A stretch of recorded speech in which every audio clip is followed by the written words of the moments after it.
All right, hello everyone, and peace of Christ to all of you. Please invite your friends, and don't forget, please, to give a like for the videos when we start, because Muslims always they fight our videos by trying to report it, and by giving like, we protect our videos to stay there. Actually, they flag one of my videos and hoping that YouTube will take it, but guess what? What happened is the opposite. The video stay there, and now you will see a notification when you try to open it. It says this video might be offensive, which will make more people want to see why this video is more offensive. So Muslims, they try their best, but you cannot. Especially my videos are downloaded, shared everywhere. So keep trying. Today our topic is about fear. Fear is a very, very important let us say practice, or let us say play a huge impact on the cult of Islam. Now, before we start for today, I want to remind you that tomorrow we have I will be with the apostate prophet. Many of you know him already, and we confirm that tomorrow is going to be the date we will be together, and I will share his video with you. Many people are asking now if Christian Prince would let us see his face. I don't believe he would. I will ask him about that, but I don't believe he would. Yeah. Many people ask, would Christian Prince show his face? I'm not sure why people are obsessed with my face. I wish I am handsome. I would put the camera right away. But I'm afraid if I put the camera on, I will lose you all. I mean, maybe in next life. Made a super chat. Thank you so much. What do you think about Christian Prince? To be honest, I haven't looked very much into his work. I know that he makes a lot of live chats, a lot of live debates. He makes people call him and debate them. That's a very, very nice thing to do. He puts a lot of energy into that. I couldn't do the same thing, to be very honest. I think he does great work. He has a lot of knowledge on the Arabic language, on Islam. He also published books. I haven't read them. But Christian Prince will actually be here with me at the beginning of January. But I will announce that very greatly. Many people want me to talk to Christian Prince. I will do that. Many people are asking now if Christian Prince would let us see his face. I don't believe he would. I will ask him about that, but I don't believe he would. All right. Well, as long as we are talking about fear, I think this is one of the reasons I don't want you to see my face, because that will generate fear. Me myself, actually, I get scared when I see myself in the mirror. Actually, this is a true story from Sahih al-Bukhari. It says in Sahih al-Bukhari that the Christian Prince, when he do go fishing, he don't take any tool with him. He just look at the fish, and the fish die, and like, whoa, she have a heart attack, stroke. So this is a true story, by the way. As long as it's in Sahih al-Bukhari, it must be true story. All right. Now, as you see, the topic today is about fear, and how fear can make you stick into a belief.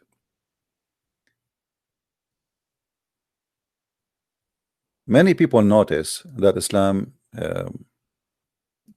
it's a profession in Islam to do terrorism, but Muhammad was the first terrorist anyway. When Muhammad he said, I've been victorious by terror, the first question we should ask ourselves, why Muhammad he was victorious by terror, and how terror can be making you victorious.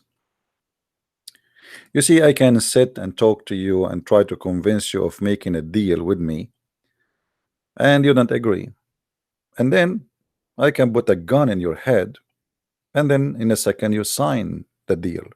You sign even without reading the deal. And that is exactly what Islam is about. Islam tried to put a gun in your head trying, even if they can't do it literally, they will do it. If they cannot, then they will try to install fear in your heart. If you remember once, as long we have a picture of a lady here, we showed you how Muhammad he installed fear in the heart of Muslim women as a start, and we will see that fear is everywhere.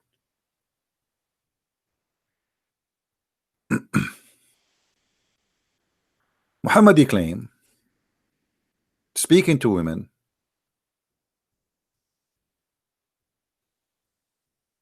that the most people who go to hell are females.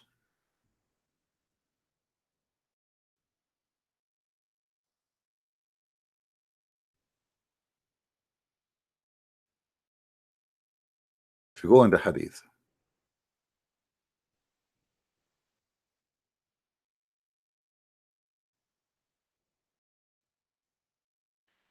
we will find tons of stories about Muhammad scaring women, that the majority of them they will be in hell. What is the purpose? Why Muhammad trying to scare women, saying to them that just because you are a female, you will go to hell? The answer will be found always at the end of the story, which Muslims try to avoid it. If you read the story here, you see Muhammad right away he start giving speeches to women, specifically women, and saying to them, women, oh women, give alms, for I have seen that the majority of the deliverers of hellfire were you, women.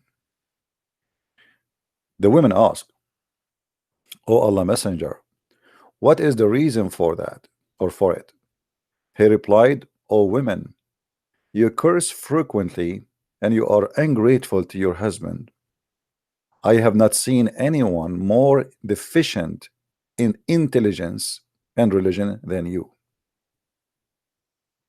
Women, O women, some of you can lead the cautious wise man astray. Then he left, and when he reached his house, Zainab, the wife of Ibn Mas'ud, come and ask permission to enter. It was said that Allah Messenger, it is Zainab. He asked, which Zainab? The reply was that she was the wife of Ibn Musab. He said, yes, allow her to enter. And she was admitted. Then she said, O Prophet of Allah, today you order people to give alms, and I had an ornament and intended to give it as alms. But Ibn Mas'ud said, he and his children deserve it more than anybody else. All right. Muhammad here, he agreed that the women, her family deserve it more. Obviously, they're very poor. And he don't like the gift. But if we go in different story, we will find that Muhammad, right away, as we see, he is the purpose of the whole terror is to give alms. You have to give alms in order to be forgiven. If a woman they will go to hell, for they have deficiency in their brain and their religion. So since when giving alms will make you go to heaven? If we go in different hadith, let us see.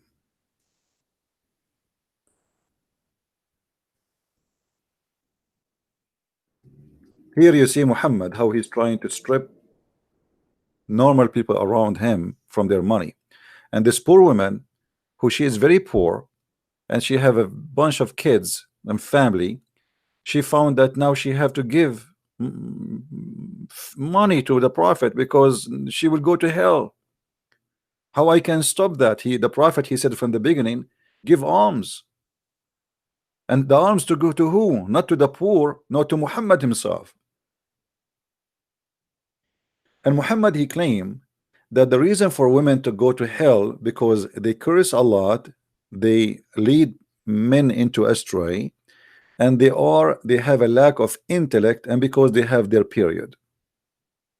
But the major two reasons of going to hell, they have a lack of intelligence and common sense, and they have their menstruation. This is what the lack of intelligence is. Oh, sorry, the lack of religion is. All those stories in front of us are very, very authentic. So Muslims cannot say this is a lie. Now, if you are a Muslim woman watching and listening to a prophet, you believe he is a prophet, what you will do? You will give alms, because now he just confirmed to you that the only way for you not to go to hell is to give alms. In different hadith, Muhammad, he said that right away. The women, they start giving money to the prophet, and Bilal, he start collecting the jewelries and the bracelet from their from their hands. He scared the hell of them. You will go to hell. And here you will notice that when Muhammad he speak about going to hell and he give the reasoning for them, he reason using uneducated people, naive people who they are, trusting his words that he is saying the truth. Why we will go to hell? You curse frequently, but don't many curse frequently too? I mean, why Muhammad don't say the one who curse he will go to hell? And by the way, Muhammad himself, he curse. Muhammad even he claimed that he have a deal with his God because he used to curse a lot, and even he beat people.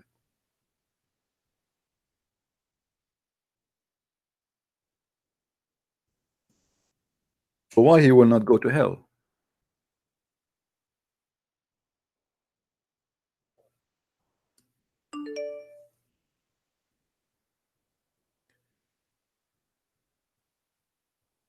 Two men, they came to Muhammad, and Muhammad start cursing them, and actually he start even beating them. And Aisha, she was wondering why he is doing that. And Muhammad, he admit that he is abusing people.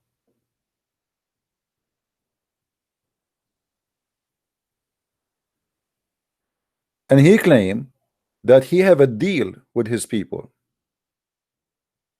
that if he abuse people from his people, Allah will put a blessing on them for that abuse. So if Muhammad curse and if Muhammad abuse, it's a blessing for you. But if you do abuse, you go to hell.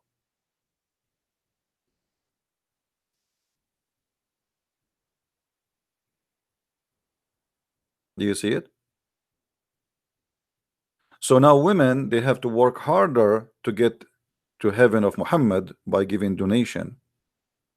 Imagine if I say to you, if you don't donate to me, you will go to hell. Maybe many of the naive ones of you will believe me and will start giving more money, or even giving money even they don't want to give money, because nobody want to go to hell. Muhammad, he don't say seek forgiveness and pray. He said give alms. This is the purpose of this story.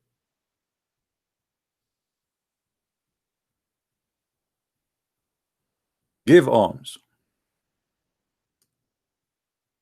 To who? To him. And then here, if you analyze the story, you will see that Muhammad, he himself is the one suffering from lack of intelligence.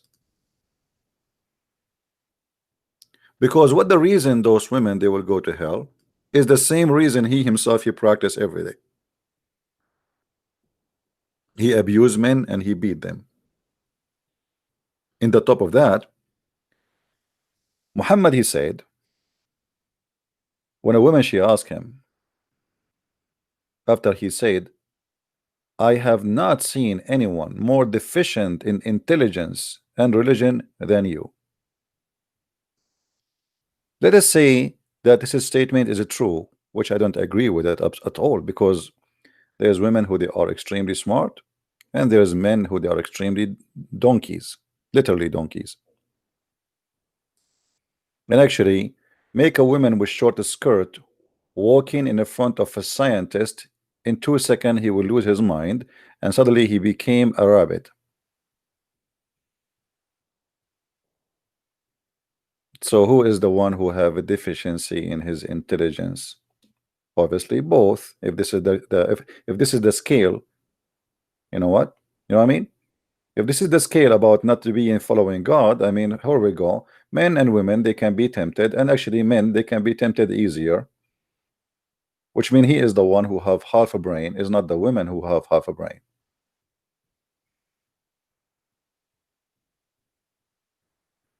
But if we go analyze this is speech, we will find that Muhammad, not only he have a lack of intellect, he is speaking something extremely stupid. When somebody says that women, they have a lack of intellect and they have deficiency in their intelligence, now if I am the maid of God, why I will go to hell because God made me not smart? Is that right? You see, speak here about gender, which mean all the gender have is they share the same thing. Women, they have a deficiency in intelligence. Question: who is the one who created the women with this deficiency? The Muslim, they will answer and they will say Allah. Well, here we go. That means your God Allah is the one should go to hell.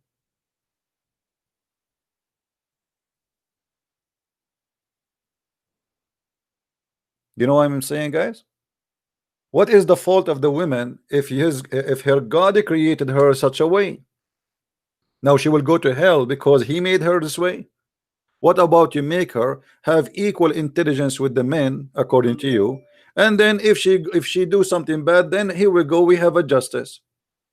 But you say she will go to hell because she have a deficiency in intelligence. That means you are a stupid person. You have no idea what are you talking about. A person who is crazy, he should not go to hell if he is literally crazy, because God did not give him the ability to recognize what is right, what's wrong. If God is about justice, and obviously the God of Islam is not, he should not judge women if they have lack of intellect because of the lack of the intellect. Because lack of intellect should not be the reason to go to heaven or to hell if this is deficiency made by God himself. As you see, it's not about an individual woman, it's about women.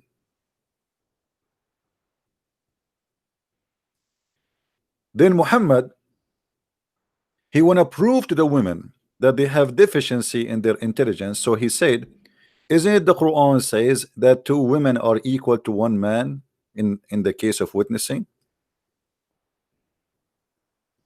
A woman, she asked, what is the deficiency in our religion, intelligence and religion?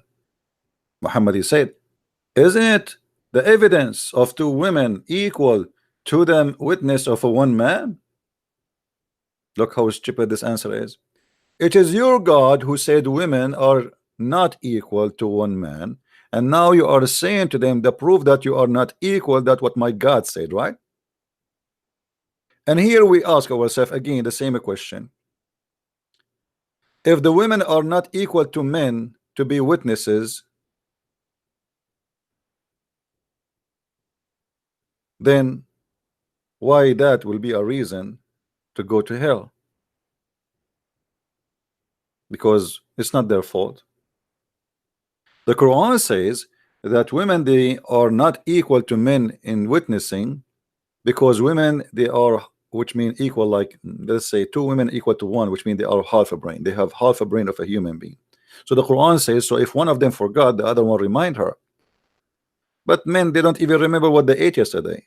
Women, if you take your wife to a party or wedding or anything, you ask the wife, she will tell you what people were wearing, what kind of perfume they have, what kind of clothes they have. Hello.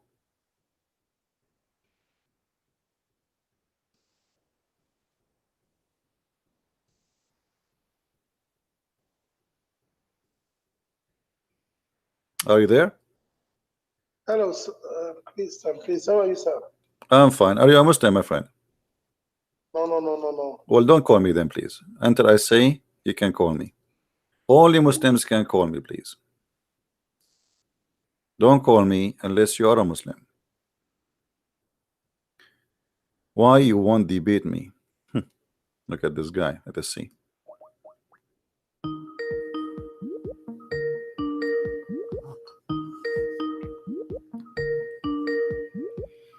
Answer, Abdul, the one saying to me, why you don't debate me?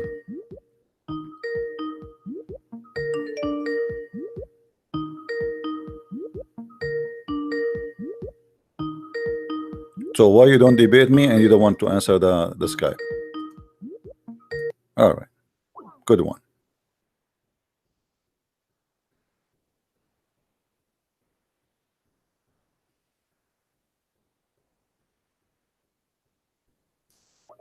Second guy.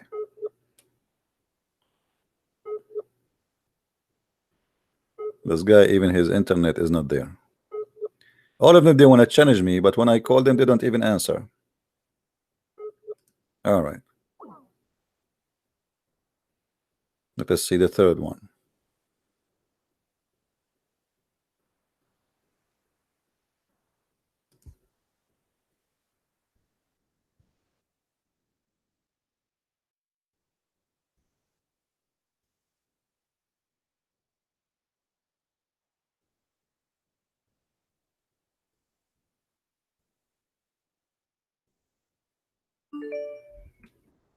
Any Muslim wanna call us?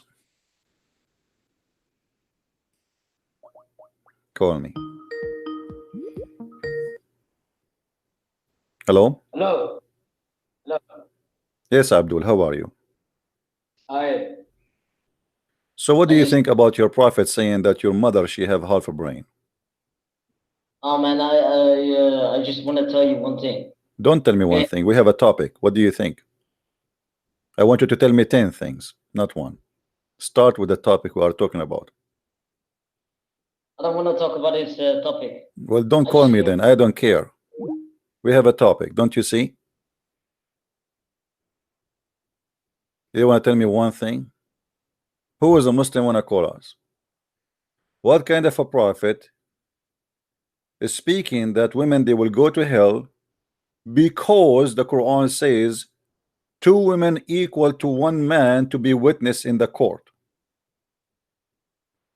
Is that a reason to go to hell? Who is the stupid here?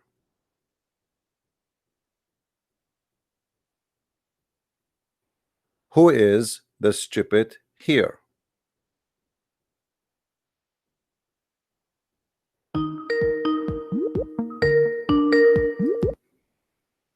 Yes, Abdul. Fucking nigger. Fucking. All right, Abdul. Thank you for reciting Quran. May Allah bless you with the Quran you just recited in the same way you speak. Filthy mouth.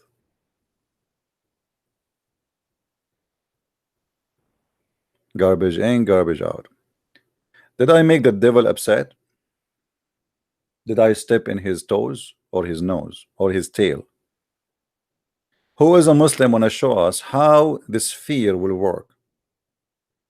Why he need to make fear in the heart of the Muslim women in order to make them go and make donation for him?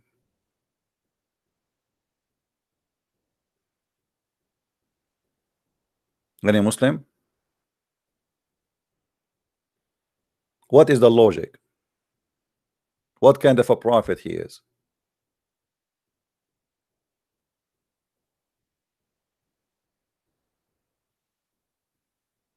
Hmm? In different hadith, even Muhammad, he said that you are the wood of the hellfire. Imagine, women are the wood of the hellfire.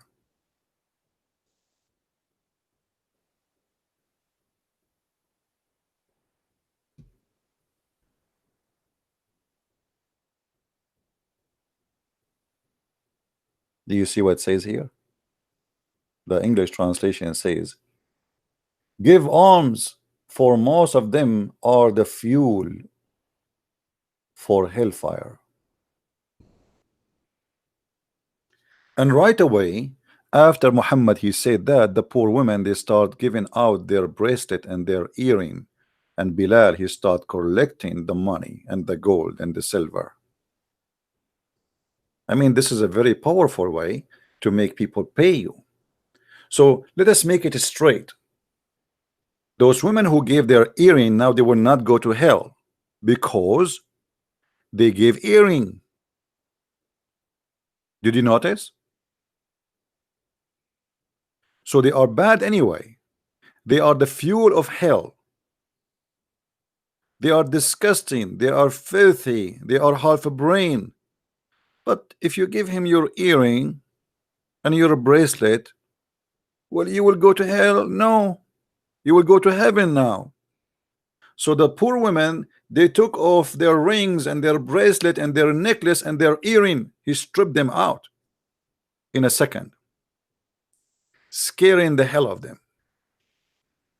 Because if you don't do so, you are going to hell.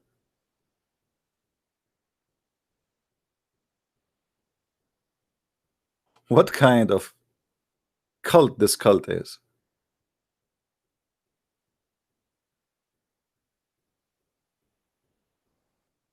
And since when I can bribe God, and by giving him some earring I will not go to hell no more? Let us say that Muhammad is saying the truth, that was with women, they are going to go to hell.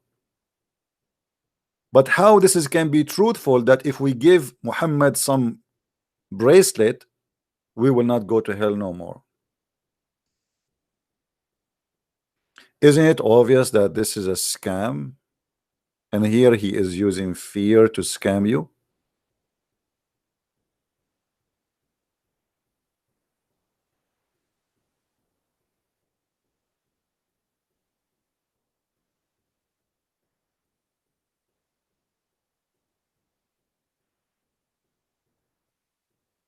The same logic Muhammad he used with men, but in different way.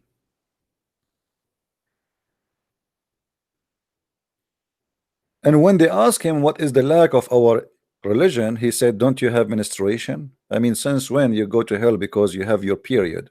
But isn't it the God who made them with period? So now God will send them to hell because they have a period? Yeah, because simply they don't fast the same as the rest of the Muslims because they have a period. They are forbidden. It's you who forbidden them from fasting during the time they have their period. So what is their fault? What is the crime they commit? Why you don't allow them to have fasting when they have their period?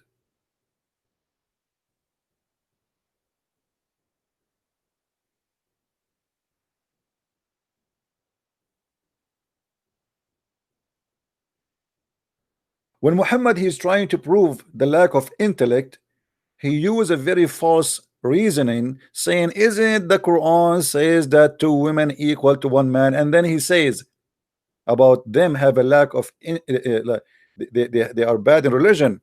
He said, well, isn't it true that women can neither pray nor fast during her menses?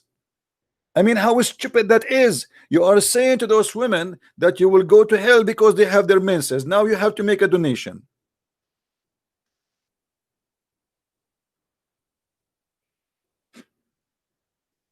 Who in the world, he have a little brain, he can accept such a garbage?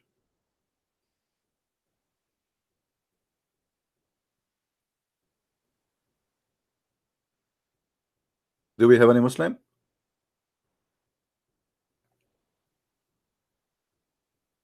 So the women, she have a period, now she will go to hell. Your mother and my mother, my friend, will go to hell because they have their period. Well, if they don't have their period, we will not be exist, me and you.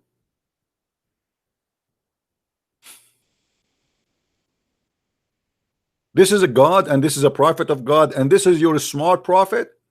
If this is the smart, who is the stupid? Bilal is a slave who Muhammad he take him with him wherever he go to serve him. He is literally an African slave, poor guy, Muhammad who abused him all his life. So pay me, you go to heaven. Okay, you are bad, you have a lack of intellect, you have a lack of intelligence, you are going to go to hell, you are not good, but if you pay me, forget it. You are going to go to heaven, my friend. Where is your intelligence, Muslims? Isn't it obvious that this guy is a scammer?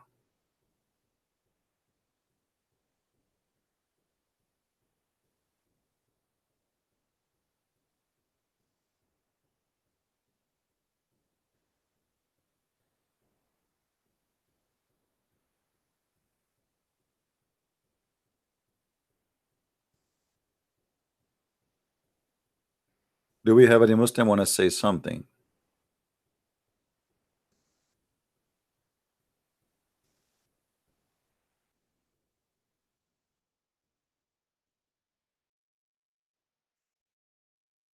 How in the world you can accept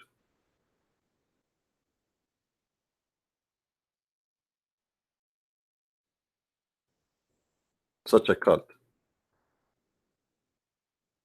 And Muhammad, in order to make you live in fear, he come with tons of fiction stories. As an example, you are a Muslim who want to go and have sex with your wife. I have a very bad news for you. There is terror involved in sex. You need the God of Muhammad to prevent Shaitan from rounding himself around your penis. If you don't say a certain prayer, Shaitan, he will round himself around your penis and he will be doing your wife. So now Muhammad, by making you believe in such a garbage, he forced you to pray to his God, asking for protection. So Allah will be like a condom to protect your penis when you have sex.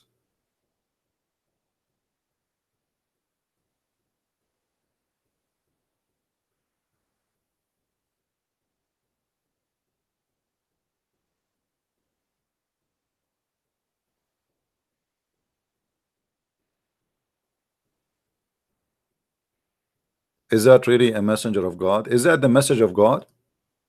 Is really God is exist to protect my penis? This God who I believe in him, he will not protect my penis unless I say this prayer? Is that an activation for the kingdom of Allah? To make it more clear, you as a Muslim, you are not protected by Allah when you have sex with your wife unless you say those words. Otherwise, you've been screwed. You are going to have a threesome with your wife. You and the shaitan and your wife. Have fun.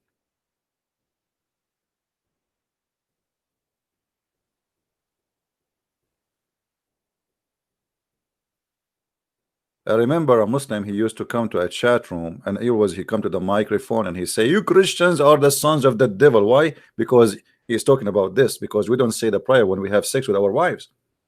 So I said to him, as usual, are you sure?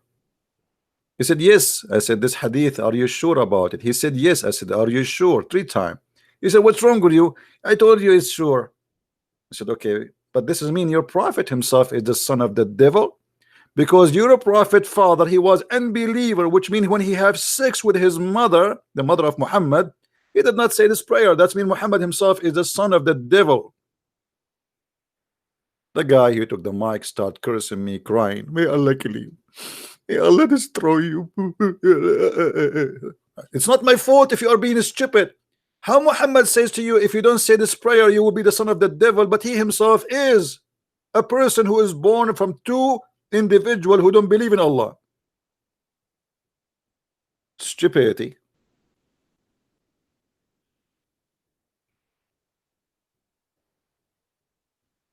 It's not my fault. What about going inside the bathroom What can protect your anus from the devil in the bathroom? I mean, you are under the threat. Look how Muhammad, he control every corner of your life. Like you cannot even go to the bathroom no more without fear. Fear is very important in order to make you not to think about if Muhammad is a prophet or not, because now you have fear about everything. You are worried your life will not be good without Muhammad. The messenger of Allah said, the screen between the eyes of the jinn and the nakedness of the children of Adam, when one you enter the area, the bathroom, of revealing oneself is saying Bismillah. So now I want to enter the shithole, excuse my language, and I cannot be there unless I say the name of Allah. I mean, how holy this religion is.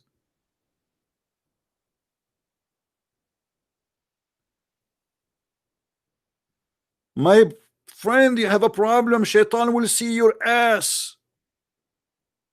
And do you know how dangerous that is? He will not only look, he will play with it. I can show you different hadith where it says he will play, he will go in. So now in order to protect our ass from the shaitan, we have to say certain words, otherwise we are in danger. Fear of being seen naked by shaitan. And you will notice here, shaitan, he can see you naked only in the bathroom. But aren't you the one who said to me, before we have sex, we have to say this, otherwise shaitan cannot hurt us? People don't have sex in the bathroom. I mean, this is silly. So shaitan is in the bedroom too. Hello? Assalamu alaikum, Christian Prince, you're right. Wa alaikum assalam. Yes, my friend. Are you a Muslim? Yeah, in the Muslim family. And okay, what do you think about this, my friend? What you on screen now? I'm talking about your prophet saying, like, if you go in the bathroom, you don't say certain prayer, shaitan, he will do something to your ass. What do you think? Now, yeah, what do I think of that? I've been watching your videos for the past 5-6 months, been following you for about 5-6 months. Some my Muslim brothers and friends have come across and said that these are interpretations of people living in the past which do not really have knowledge. That's what I'm thinking. I don't really believe. Give me your interpretation. You are living, my friend, in the year 2019. Give me your interpretation. Go ahead. Why you need to say certain prayer before you go to the bathroom? You give me your interpretation. I'm listening. My interpretation, you don't need to say any prayer to go to the bathroom. So why Muhammad he said that then? Why he said that? He was making fun of us? He was lying to us? This the interpretation of the person who said is Muatta. Is it Muatta? I'm just following, looking at YouTube, just going up. Oh no, I'm showing you from many places. This is not necessarily here. Anything, whatever you want, and we are showing you. But yeah, sorry if you do interrupt. Do you understand my point where I'm saying that this is like people? I mean, a lot of people have said that these are people living in the era, like, I mean, the year 2018 now, and they're living in the era of whatever it is, 14 years ago, Islam, 15 years ago, what their understanding of this is, they're putting down that. Well, I mean, I can't understand why you want to say a prayer to have a shit. Sorry, excuse my friend. Sorry about that. Yeah, no problem. But it's at the end of the day, you as a Muslim, how you deal with this madness? I mean, your prophet, obviously, he said those things. And now the Muslims, they try to say, oh, this is da'if and this is sahih and etc. just to avoid I don't think Islam is based upon these Muslims that you get on. Sorry, I'm not. I am born in a Muslim family. And okay, what about the Quran? Do you think the Quran is based on fear? Yeah, I do believe it's based on fear. Okay, so why? Let us see. Do you know when Muhammad he said to the Christians specifically and the Jews that if you don't believe on me, I am going to erase the details of your faces. Yeah, I've seen that. Yeah. Okay, I so mean so what is that? I mean, makes, why such a statement is there? And if Muhammad is a true prophet, imagine now you call me and I say to you, my friend, if you don't believe in me before you hang up the phone tonight, my Lord will erase your eyes and your nose, and he will make your nose upside down, will go inside your head, and your eyes will go, and your eyebrows will go, and your mouth will be stitched, and you cannot even talk. Why is that? sounds like a film, doesn't it? No, no, that don't make sense. But I would like to put something in towards this, that like I do agree with you. This is not the Uthmani Quran or the Quran that Muhammad said that these four Sahaba would bring forward. This is the Hafs version, right? And maybe there's some misinterpretation. I don't want to say corrupt, right? Maybe some misinterpretation of things come along. No, but all with it. Muslims, you see, the problem is I don't see any Mm. Muslim saying this is not the true Quran, or the Muslim they say that this is the Quran. So, and I'm not a Shia. Sorry, CP. I'm not a Shia, but I do speak to some friends who are Shia, and they say that Ali had actually memorized the Quran, and he will bring forth that Quran because the companions or the Sahabas that no, we don't accept this Quran, but they will bring forward that Quran. That is the true preservation. I don't know where yeah, but that you are stands. Sunni anyway, so Sunni, this is what they have. And Yeah. even the Shia, I mean, Sunni is either the Quran. There's no Quran actually. I believe there's no Quran. This is just a collection of stories. Nobody knows where they're coming from. But however, as long as the Muslims believe that this is their book and they call it holy book, then we have to deal with the holy book they have in their hand.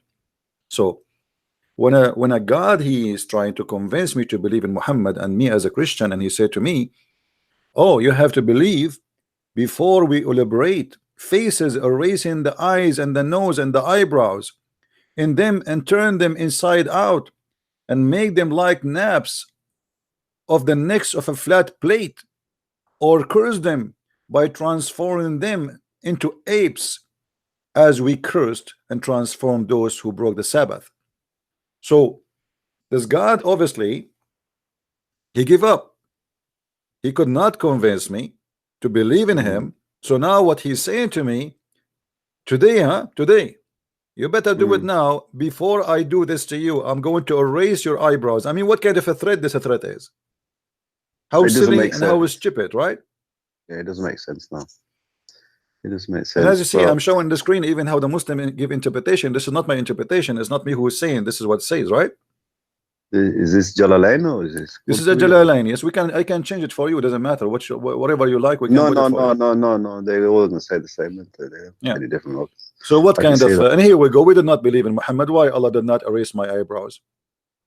Yeah, that's my question as well. You know, obviously this was a scam. It's just a threat, and Muhammad is not capable. His God is a fake. He was scaring people, trying to convince them to join his religion. Otherwise, and you see here, the Muslim, they cannot say this is in the judgment day, because he compared this as the same as he did to the Jews, and supposedly he did that already to the Jews in the past. It's not in the judgment day. Okay, no, this being set aside, I agree upon what you say there. I don't agree with this as well, but my question to you is this: that the year 2018, we have a different understanding of things, how they are. We have an understanding of how the universe operates. We know the sun doesn't go into murky water. We know the sun is in deep space and we orbit itself. We have an understanding.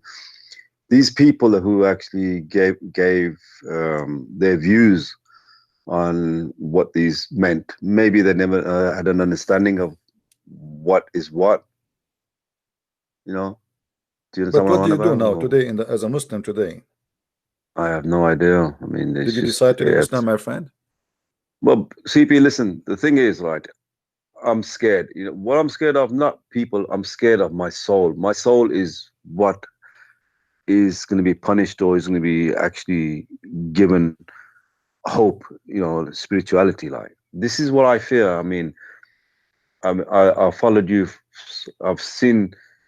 Islam's not based on Zakir Naik. Islam's not based on hijab or the Turkey with him, right? It's not based on them. Islam is based on the Quran, the text I have to look and read. And when I look at them, I get confused. I watch you, and I listen to you, and I see everything on there, and I just look and check, and I can't fault you. Just can't fault you, but I fear for my soul. My friend, do you know the topic today? The topic is the title is the logic of fear to drive the crowd into Islam. So now you are saying to me that Muhammad was successful to drive you into the fear to stay as a Muslim because you fear. But as you see, this is cannot be from God. So what is the fear from? I mean, this guy, here we go, he threatened us as a Christians, and he said clearly, if you don't believe in me, which means before you die, I'm going to erase your eyebrows. I'm going to make your face upside down. I'm going to take your eyes away. I'm going to make your mouth. Look at the description, crazy. And obviously, he can do nothing to you. So where is the fear coming from, my friend? Obviously, this God. Here we go. Who is more spanking Allah more than Christian Prince? I wish he will erase my eyebrows. You know, do me a favor, please. No. What about you erase my mustache? That would be good. What about my beard? I shave every day, you know. So this God obviously is a false God, a God who make a threat. He cannot do it. Obviously he is an idiot. Same time, all the stories in the Quran is stupid. I mean, God, because the Jews, they break the Sabbath, he make them pigs and monkeys. But somebody he rape a woman, he don't make him a pig and a monkey. Which one is bigger? Raping the woman. Or somebody is raping a child, or somebody kidnapping people, or etc. So since when this can be a logic of fear can control over me? If this logic is not true, it's stupid. Somebody did fishing, and actually if you read the story about breaking the Sabbath, you will see that those people, Allah, he made them fish in Saturday. He forbid them from fishing in Saturday, but he made the fish come to them only in Saturday. So look at this. I'm familiar. Look at this logic. I will say to you, don't do fishing in Saturday. This is Sabbath. And then I will make the fish come only in Saturday, and not only that, the fish jump in the top of the water, and they say to you, you know, like, what the heck is that? So now who is the criminal? So, well, according to what you're saying, the criminal is, you know, the person who's making come outside, isn't it? And this is exist in the Quran. I mean, we can show that interpretation is very stupid. Very stupid. Can you tell me the verse in the Quran where you say? Yeah, this is the chapter 7, verse 163. Let us go there. Please.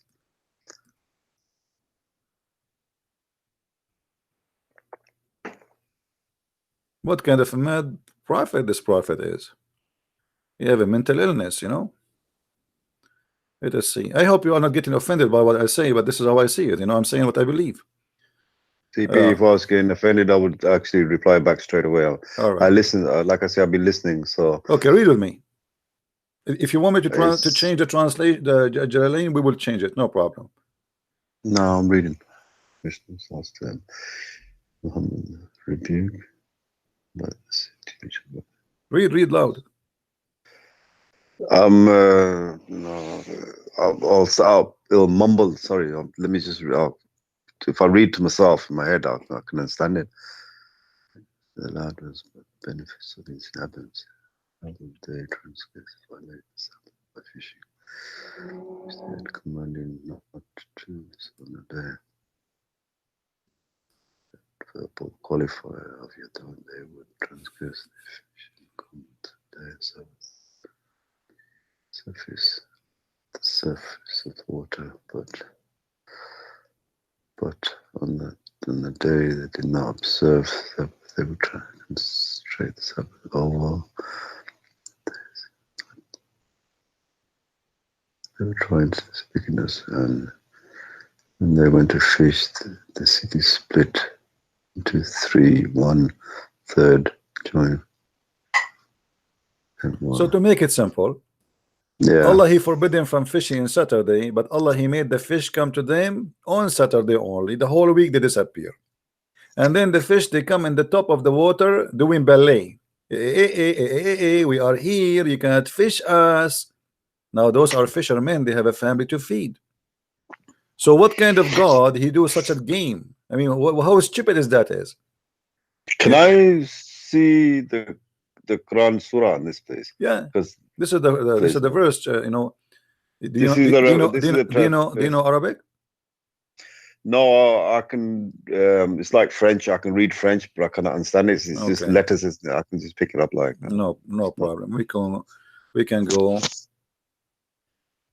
to the That was a translation, wasn't it? That like say Jalalain or yeah.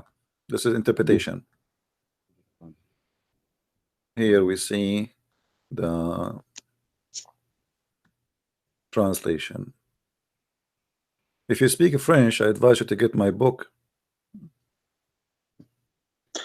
No, I Yeah, said French. I can read French. So, like I was trying to give a comparison to, like the French letters are like the same letters as the English. Like, I can read French, but I cannot understand it. It's like Arabic. I can read the Arabic, but I cannot understand it. The letters I can make out the same. Like, this is the Arabic. This is the English. What's them? Can you make that go to the left? That's it. Yeah. It was, let's see, how did they break the Sabbath?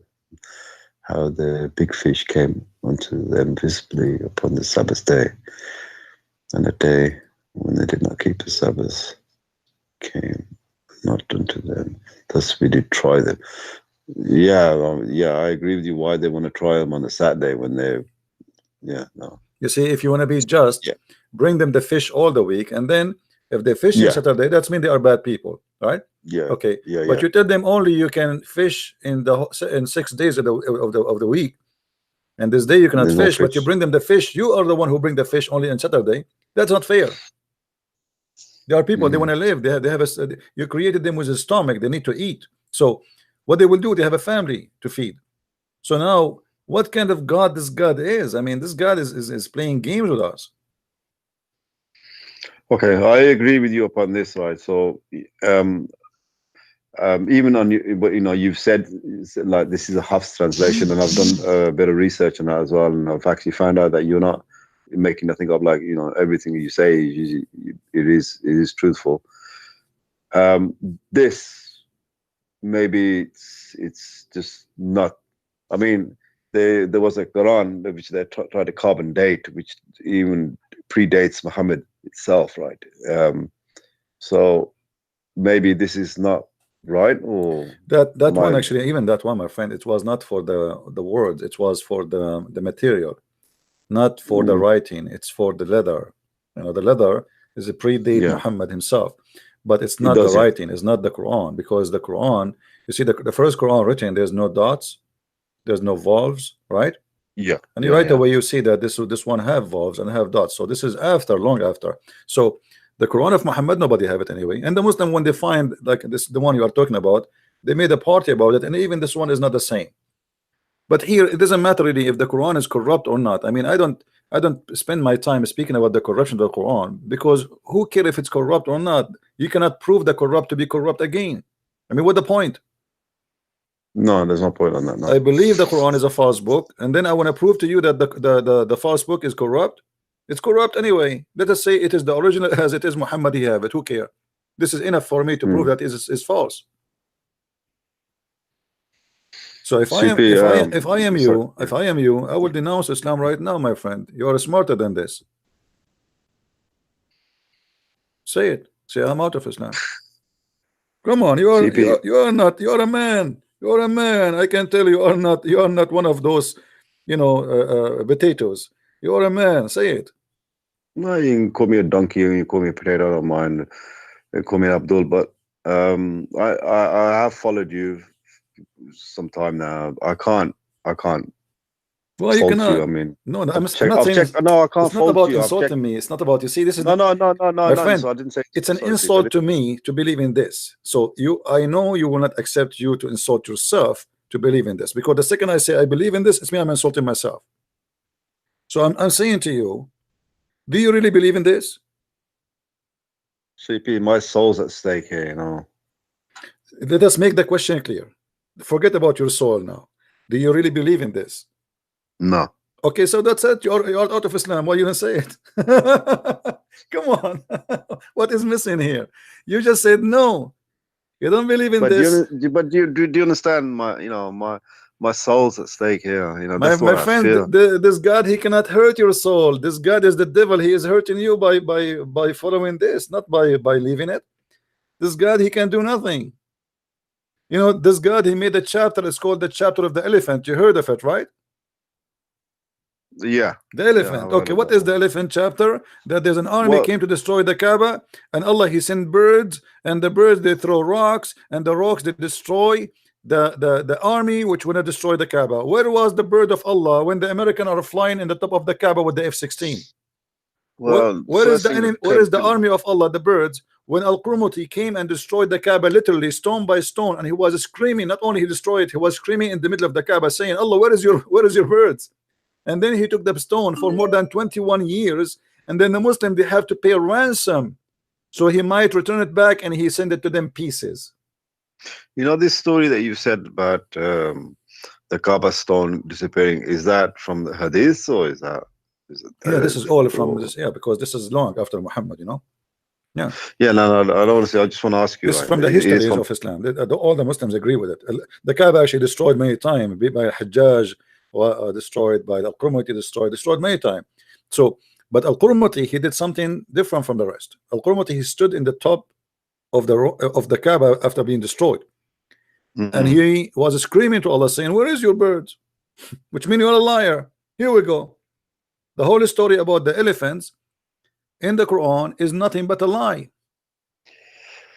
Well, yeah, the first thing that came to my head was like the elephants need water. What are they doing in the sub-Saharan desert? Like they ain't gonna survive there. They cannot even reach Mecca. How you can bring an army of elephant into Mecca? No, that's the first thing that came to my head, and that's what when I started questioning. I started searching and started looking, and I came across you. And my friend, if the Kaaba is protected by the birds of Allah, why the Saudi are buying the F-16 of American and the AWACS?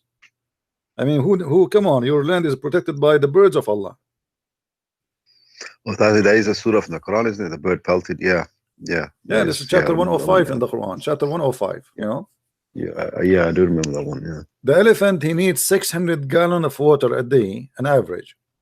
So not only just to drink, just to wet his skin, because they don't sweat, they die. Even in Africa, elephant during the day they stay inside the water or under the shade because they cannot survive. This is why you see most of those animals, they are huge ones in Africa. They sit inside the water to keep themselves cool. They cannot live without the water. They have to live in an area have a lot of water, otherwise they will die literally. So how in the world you want to convince me that this is an army of elephants coming to destroy the Kaaba, going through the desert of Saudi Arabia for thousands of kilometers without water? You know? Yeah, no, that's what I said to myself, and that's what I was thinking about elephants in the Middle East. I will ask you the question again. You've been to Hajj, huh? I've been to Hajj. What about the weather? What about the black stone? Did you kiss it, my friend? Did you kiss the black stone? No, I never kissed the black stone. Why did you not kiss it, man? You miss a lot. I did. There's a big rush there. I mean, I couldn't get near it. I mean, look. I'm not gonna lie to you. I followed it passionately. I did. I followed it passionately. I was practicing for 5 years non-stop. 5 times salah a day. 5 years non-stop, and then I started reading and started looking at things and start thinking, this don't make sense. This don't make sense. And when I say the elephants part come up and think, hang on, elephants need water, and that's when I start questioning, and then I start looking. But I kept saying to myself, my soul, I fear for my soul. I do, seriously, I do. You don't know how it feels like, but my friend, everybody has. There's no fear. I have no fear from the God of Islam, for a very simple reason. He's fake. He cannot be God. God is not stupid. He don't say stupid things. You know. The black stone is additional proof that Muhammad is nothing but a pagan. When Abu Bakr he was speaking to somebody who he don't like because he is not being a Muslim, Abu Bakr he said to him, Imsus Badr al-Lat. You know what Badr al-Lat mean? No. Go and suck the clitoris of al-Lat. Yeah, I've heard about that. Yeah. Okay. So the black stone look like a vagina and present the god of fertility, Allat, have a brother, have a clitoris. So now go and suck it. You don't like us as Muslims? You don't like Muhammad? You don't like Allah? Okay, go and suck the clitoris of Allat. And this is the hadith in front of you. When you read the Muslim translation, we don't see that, by the way, in English. I did not see it. Where there's nowhere in this hadith it says go and suck the clitoris of Allat. Nowhere. I could not find it. In Arabic is something, in English is something else. So this is a very cult religion. Have you ever heard of a religion teaching you that if you touch stones, they erase your sin? Yeah, no, I heard about that as well. That's why I was trying to get close to the stone myself as well. I mean, I was just, it's blind. Don't get me wrong. I'm not trying to criticize myself, but just like blind, passionate faith, just purely believing. I don't believe to actually kill other people to make myself feel better. I was believing, you know, I believe that this was my passion. This is right. This is, you know, this is it. I practiced 5 times for 5 years. I practiced. I prayed. I bowed down, and I fasted as well. I've done everything, and I've done it passionately as well. I had a girlfriend when I came back, and I said to her, "Look, I can't touch you. I've done Hajj. We need to do a nikah, which I thought meant marriage."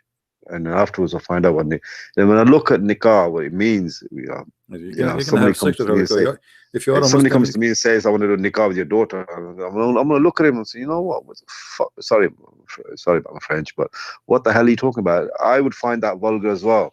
Just why somebody saying that to me as well. You want to do nikah with my daughter? No. You want to take marriage? You don't want to marry my daughter? Yeah, that's different. But then I start thinking about this stuff. But anyway, I said to my girlfriend, "Look, we need to. I will only use the word nikah. I said, well, we need to get married before I can actually touch you." That's how passionate I was. And then I started reading, and then I come across and just thinking, and I started questioning myself.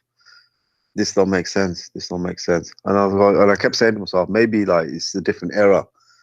You know, maybe that it's just I think differently now, and then people think maybe it's the wrong translation. This is why I keep saying. I said to you in the start when I came on, I said maybe it's what they thought it meant at the time because they're living in that past era. No, my friend, it's in Arabic. It's in Arabic. It's clear. We are Arab. We speak Arabic. This is our language, and there's no need for translation. So no, they did not get it wrong.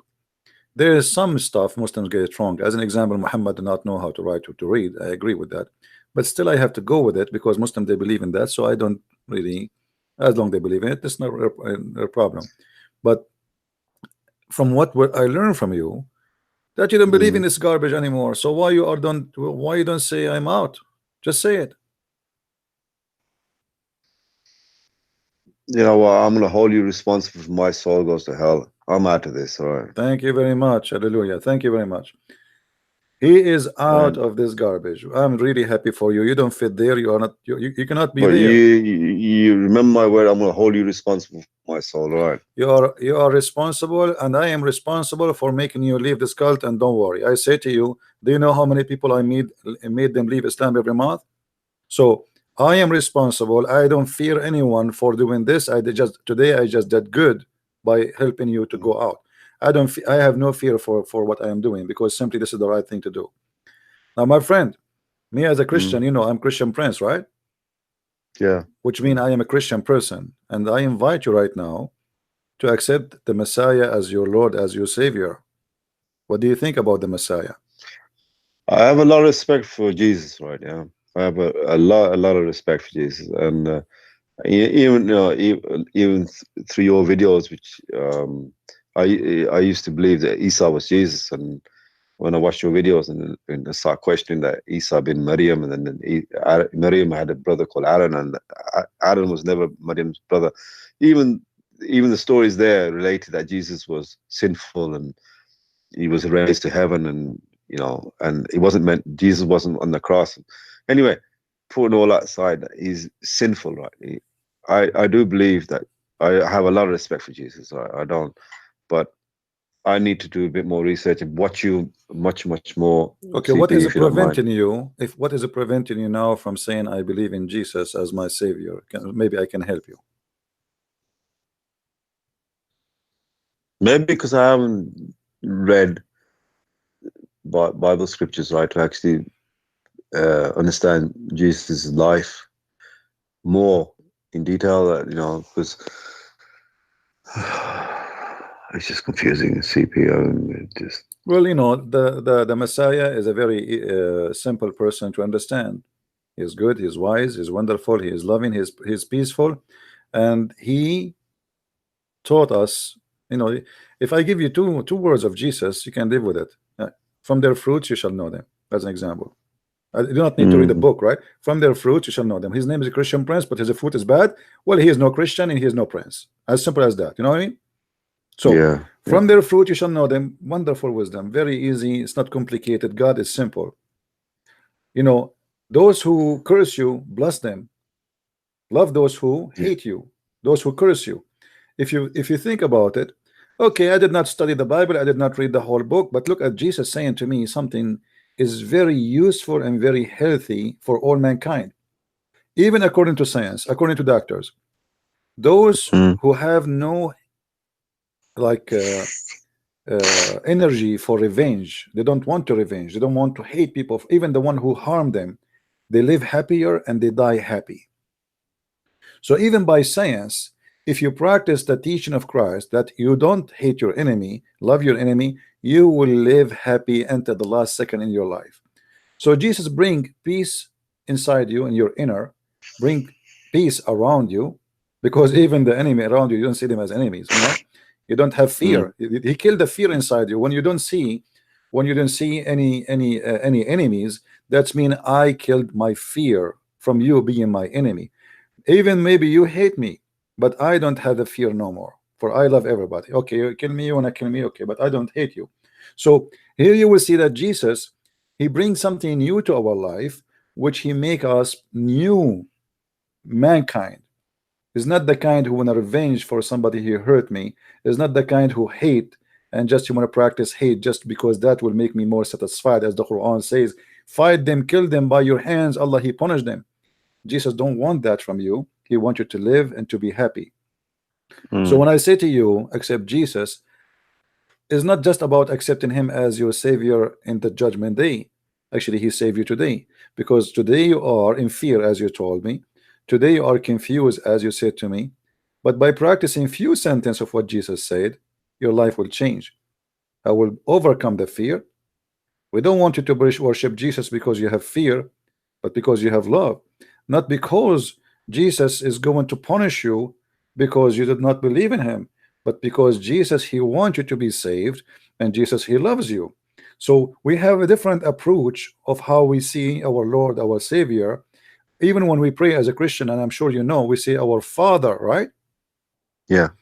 There's a huge difference between saying our Father and we are a slave of Allah. So for us, we don't, even though, I mean, God, he can demolish us, he can force us into slavery if he want, he can make us whatever he want. But even here you will see that he wants you to speak to him as a father. So our Father out of heaven. So the relationship between us and him is not about slavery and abuse. It's about love and being the children of God. So when I invite you to accept Jesus, I'm not asking you to just to get a new God. I'm asking you to join a new family, a real family, where God is our provider, our protector, and we have no fear, and we live in love and harmony with ourselves and people around us. So I invite you again to accept that Jesus is the one who will give you protection and will provide you with the harmony of love for your family, for your friends, for your society, and you will drop your hate and you will drop your fear and you will leave the darkness and you will be a new person. And that's why we call ourselves born again Christian. So again, I invite you to accept Jesus, my friend.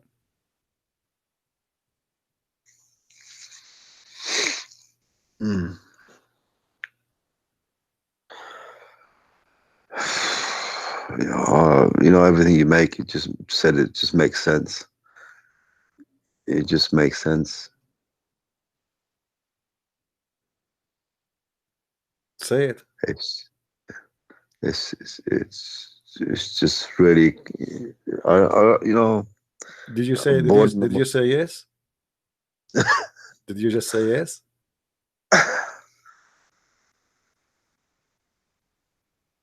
You know, I don't think you understand how bad this is. You know, I'm in tears. I'm so happy for you, my friend. I'm really happy for you. Actually, many people there will be crying with you. It's okay. Don't be shy from crying. So what a big deal. I mean, let your tears wash your sin, wash your fear, wash all the previous life, and be a new person. Be born again with Jesus, and you will be a new person. My friend, I'm very happy for you. Your tears is not about shame, is about something good. When people they cry, it's mean they have something good in their heart. It's not because they are bad. We cry for good, not for bad. When we have feeling, when we have emotion, when we have love, that what bring tears. Criminals don't cry. Criminals, they kill you and they have as if they have done nothing. So my friend, we are so happy for you, and we say hallelujah, a happiness in the kingdom of the Lord today, because you accepted the Messiah. Thank you, ZP. And I can feel from your voice that you are crying, and I respect that in you. Okay, CP. All right, my friend. If you want to say something else, I don't want to. Don't be shy. Be happy. We're happy for you. Look at those people here. How happy they are. They are more happy, maybe more than you, because they love you really. Look how many people now they are praying for you. Okay, CP. Speak to you soon. Yeah. All right, my friend. God bless you. All right. God is good. God is good.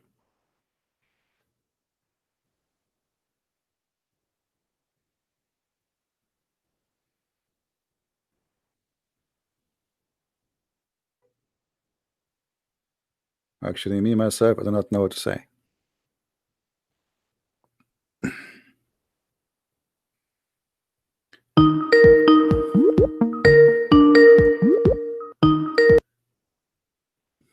Hello.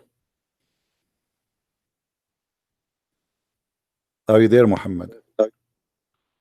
Yes, I'm there. How are you? I'm fine, my friend. Are you willing to leave Islam too? After discussing Christianity, if you convince me, I will convert. Let us discuss Christianity, no problem. Let me ask you a question, as long as you want to talk about Christianity. Can you tell me why Jesus is the only person he have no father in Islam?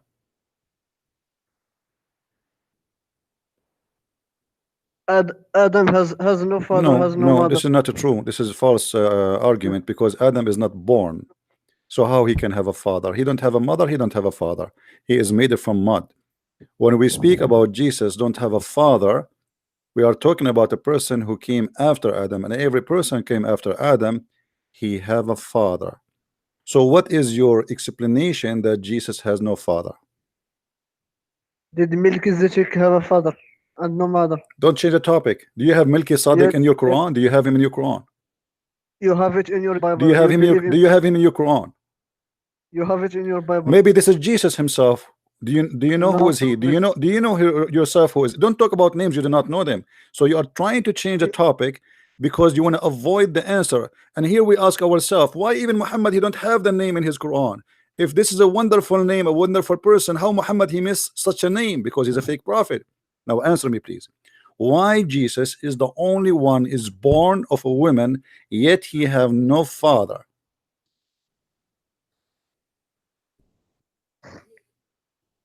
But he have a mother.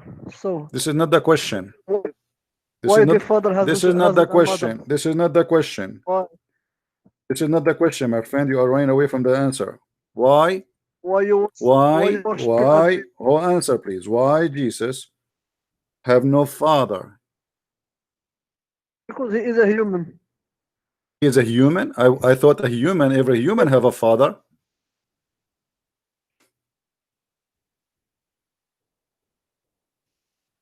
He have a mother. This is not the question. So what are you saying? If he haven't, my friend, father, I'm so not saying to you, so what? I'm not saying anything. I'm just asking you. You are a Muslim. I am not. I am saying to you, Why Jesus does not have a father in Islam? Give us the reason. The reason is Allah. He want to show Why? His power. He show his I want power? No, this is okay. Hold on. This is funny. If this is about showing his power, then he showed his power already. Isn't it him who created the heaven and the earth, and he created the stars, and he created the sun, and he created the moon? What a guy who is born without a father will add to God? Nothing. So I'm asking you now, what is the reason behind Jesus having no father? because Allah wants. This is not true. Read with me. Your prophet, he said that every son of an Adam is a sinner.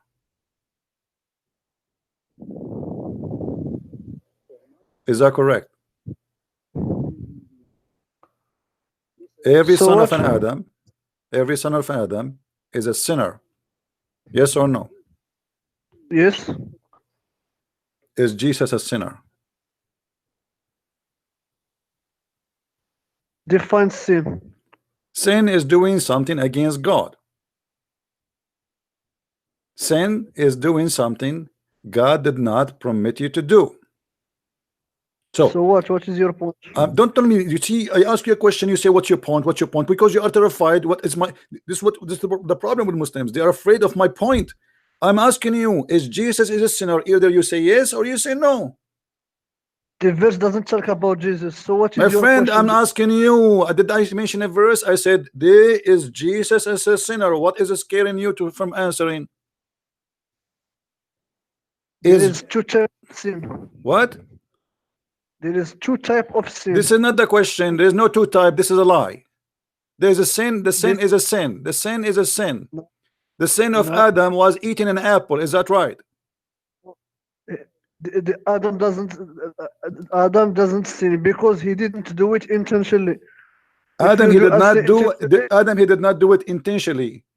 How this happened? Yes. What do you mean? Because he forgets. He forgot? Really? Yes. Where do you get this story from? From the Quran. Go to the verse. Show me the verse. Here we go. What chapter? The chapter where he talk about eating the apple in heaven. I don't know which one. You tell me. You are the scholar here now. I'm learning from you. Where it says if he forgot. I didn't. Can you go to the verse where he talk about Adam and? My friend, your Quran is a shish kebab book. The verses are all over. If we search for Adam, we will find it all over the Quran. So tell me what verses you are talking about. I think it is in Surah Baqarah. Surah Al-Baqarah is 280 verses. Which verse in the Quran? Okay, let me search it now. Give me 1 minute. I will give you. Call me after 5 minutes after you find it. No, just one. No, just call me after 5 minutes. You see how much they are terrified to answer a question. Adam sinned because he forgot.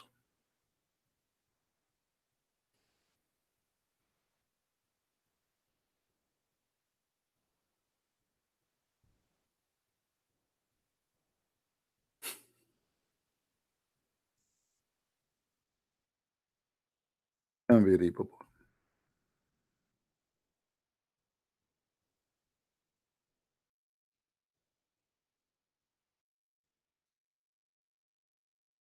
Sometimes Muslims, they don't even listen to themselves.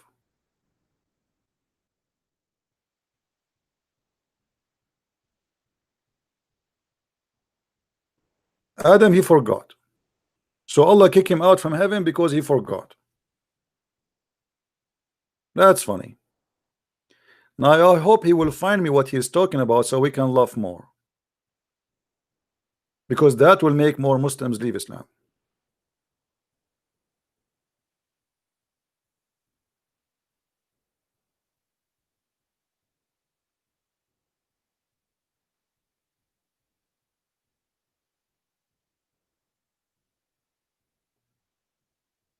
And now it's going to take him maybe 10 years to find what he just said.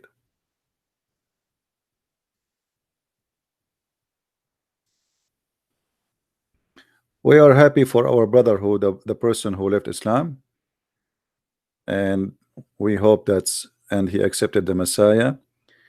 I want everybody today to pray for him, to pray for his family, to pray for him to be strong in faith, and very important too, to pray that he will bring more Muslims out of Islam.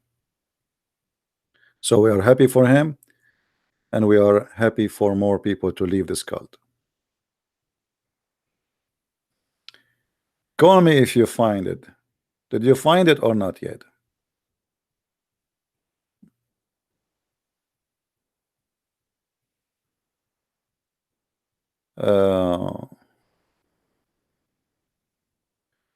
I will show you in the Bible where Jesus commits sin. Yeah, right.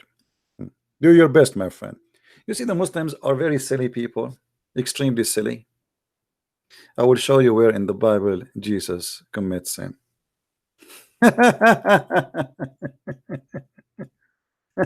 Keep trying. You know, sometimes I feel like Muslims are like they're a bunch of kids, and they have, you know, when you see a kid, he put his hand in the dirt in the front of him because you do not know that this is dirt.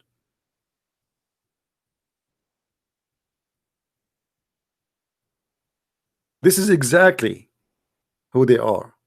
It's like a child, he is eating dirt, he think it is cake.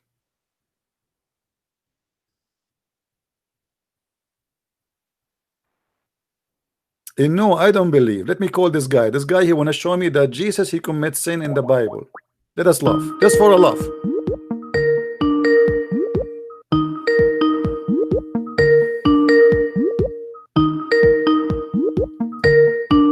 Answer, Abdul.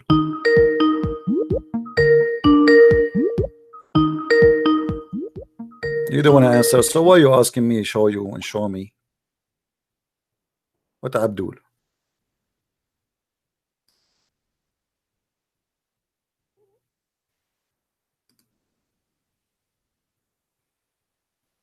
Any Muslim?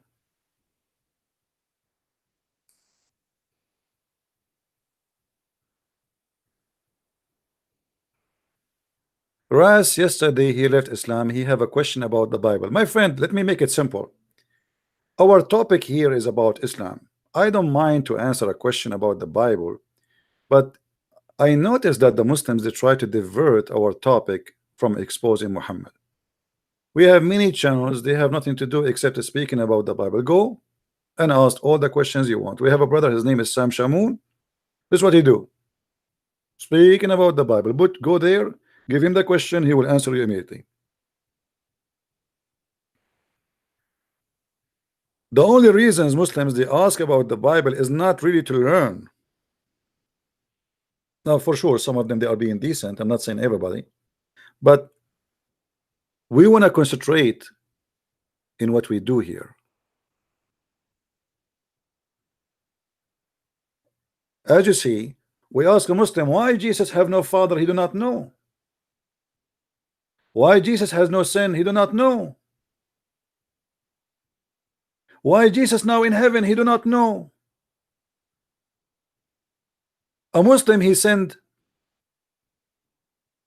a text in Facebook, and he said, name for me one miracle Jesus did different from other prophets. Name for me one he did is not different.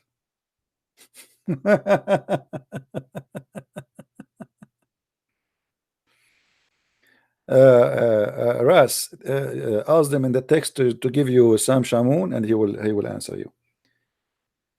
Guys, somebody post the link of Sam Shamoon videos or channel, or even Facebook, especially admins.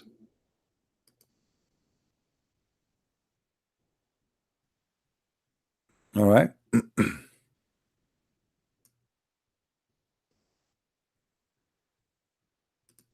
Do we have any Muslim found us answers for the madness in the cult of Islam? Until now, we found nothing. We found nobody can answer anything. That's why I say Islam is a very funny religion. It's an empty religion. There's nothing in. Islam is as solid as long you are memorizing, not asking.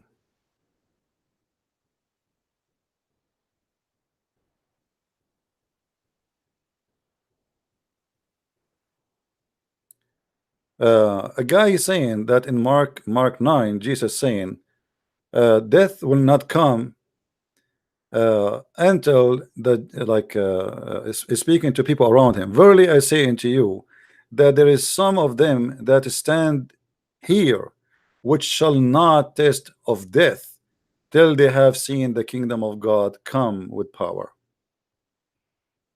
You can give interpretation for this according to you, but the kingdom of God came in power by the resurrection of Jesus.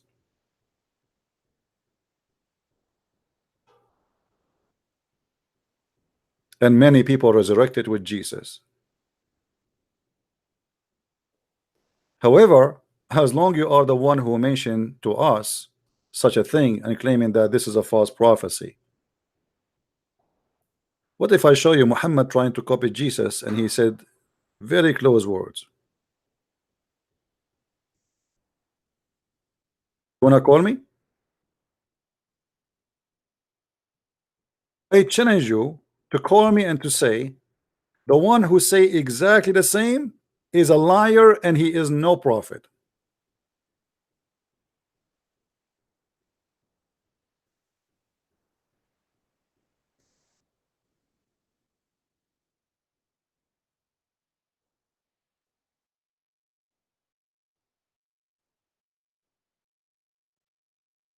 What do you think?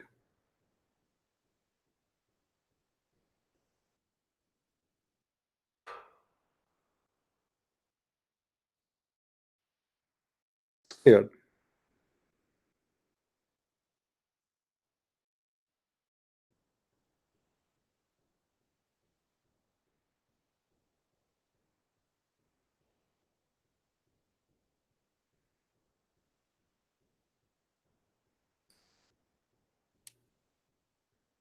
Any Abdul?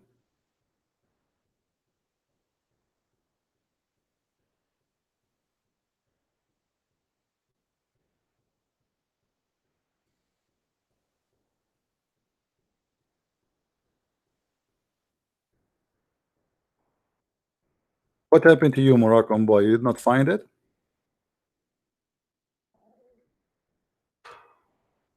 You are searching for the verses where Adam he forgot?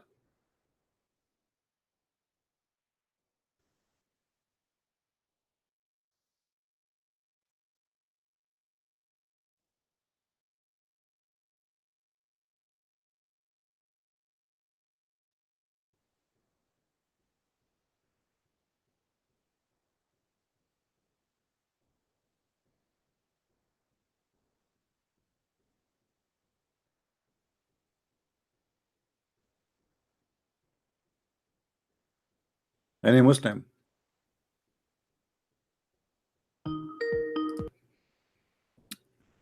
Yes, Muhammad, how are you? Yes, how are you? Yes, I found it. I found it. Okay, go ahead. What chapter, what verse, my friend? Chapter 20, Chapter 20. Okay. verse 115. 115. That's wonderful. Read for us. Read it. Okay. Read it. Here we go. Go ahead. You found it? Yeah, I see it. Read it. Okay, read it. Here you go. Yeah, let us love together. Read it and love on yourself. Okay. But you just now gave us an arm and a leg to destroy your God. Do you know why? Because you're stupid. I want you to explain to me this verse, please. So later you will not say I did not say that. Go ahead.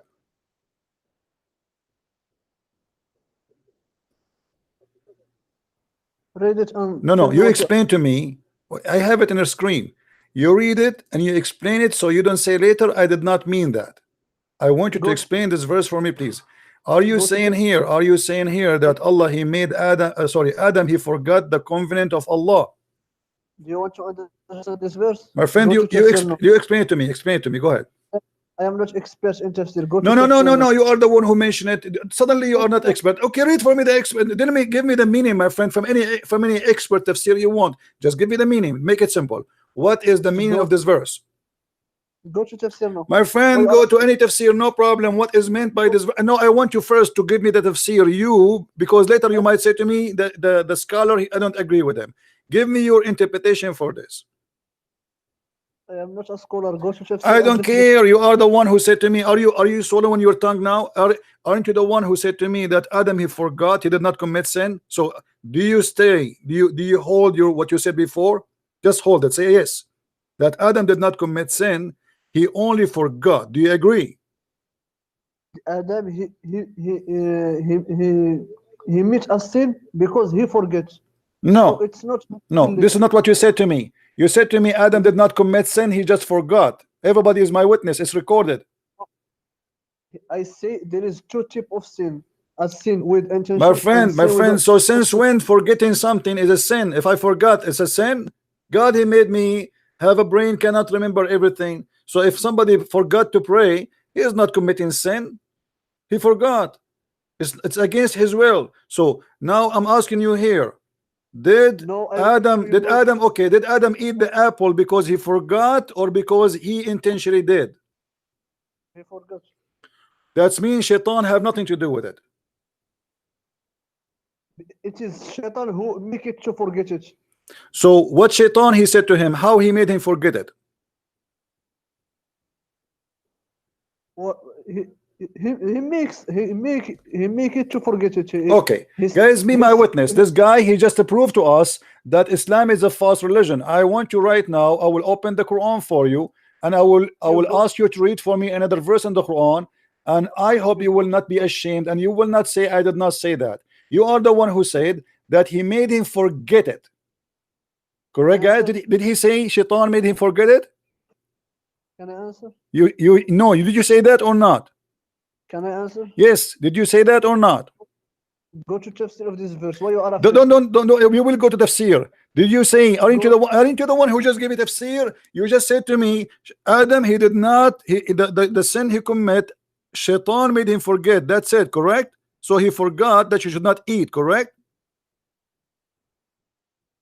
Go to tafsir now. Stop playing games. Give me a final answer. Whatever the interpretation is, give me the interpretation. I am not a scholar. I don't care. I don't care. You are the one who said Adam did not commit sin, he just forgot. So are you consistent? Do you agree that he did not commit sin? Yes or no? And he forgot only. This is the only mistake he have. He just forgot. He did a mistake. Okay, what is the mistake? A mistake because he forgot. He forgot. Thank you very much. That's mean the Quran is a false book, and here we go. If we go, hold on. Don't come on. I let you talk. I asked the question 100 times for a reason, because you Muslims, after we get you busted, you say I did not say that, and this is why I wanted to be sure that you are not going to play the same game you Muslims always play with me. All right, it's my time now to talk. You are always. Hold on. Let everybody laugh at you and at your cult. They will laugh. Hold on. Here we go. Chapter 7, verse number 20. Read it for me. Why you change the chapter? Go to tafsir to this chapter. My friend, read the verse with me, and I will go to the tafsir. No problem. Everybody will laugh at you, at your prophet. The shaitan, he whispered to them that he might manifest into them which was hiding in them and their shame, and he said, your Lord forbid you from this tree, one, lest you should become angel or become an immoral. But you said to us that the shaitan, according to that verse, he made them forget, and the verse saying that actually. So here we have a very clear contradiction. You just brought us a clear proof that Islam is a false religion. What is a contradiction? It is in your mind. My friend, it says here that shaitan, he is the one who said to them, you should eat from this tree, because your God, he don't want you to be an angel, he don't want you to be immoral. Stop lying. You are the one who said to me, everybody heard you. You said that he forgot, and the one who made him forget is a shaitan. So what is the sin? He forgot. But as you see in different verses in the Quran, you said that everybody is laughing. But as you see, the real sin is that shaitan, he want them to do it. He told them, if you eat from this, eat it, because your God, the reason he don't want you to eat, because you know, he don't want you to be an angel. And then the verse after, Abdul, you know, you Muslims are really funny. I mean you are a bunch of kids. The verse number 22, the verse 22 will shut you up for final shot in your face. It says, thus did he lead them, shut up, thus did he lead them on with guilt, with you see it, with will. So Shaitan is the one who lead them by saying to them, eat from it, because the reason he don't want you to eat from it, because he don't want you to be angels, he don't want you to be immoral. So how the other verse in the Quran saying to us that Adam he just forgot, and this verse doesn't say the opposite, that Shaitan he spoke to them and he convinced them that you have to eat from it because you're God. He don't want you to eat from it because he don't want you to be angels. Can I answer? Answer, go ahead. Adam, the first point, Allah told Adam to not eat the apple. So after that, Adam forget what Allah told him because Satan came to him and asked as you him see, he did not forget. He said he did lead them. He lead them by what? He lead them by making them agree that their God, your God said to you not to eat. I mean, my friend, just don't waste my time. Don't go. Just go. Let the man of the house call me.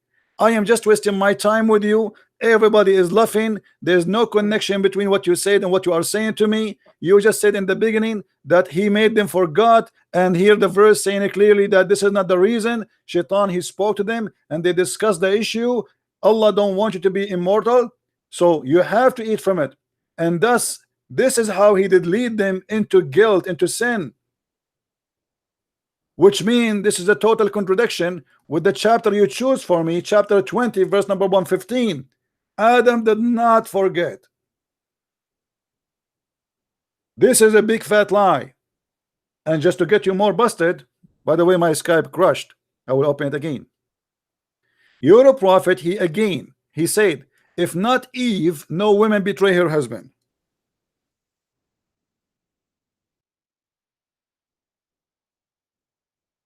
So according to your prophet, that Eve is the one who made Adam commit this. This is not about forgetting.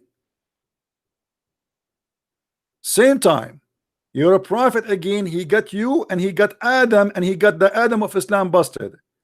We go to different hadith. We see the following. What a funny, stupid cult. Muhammad he said that the sin of Adam have nothing to do with forgetting. It is something Allah he wrote for him before he created him, which is a total contradiction of everything we heard until now. So one story in the Quran says that Allah he made Adam forget, as we saw in chapter 20 verse 115. Other verse in the Quran says no, Adam did not forget. It is Shaitan who told them your God don't want you to eat from this because he don't want you to be immortal and he don't want you to be angels, which means you live forever as angels. This is how he convinced them.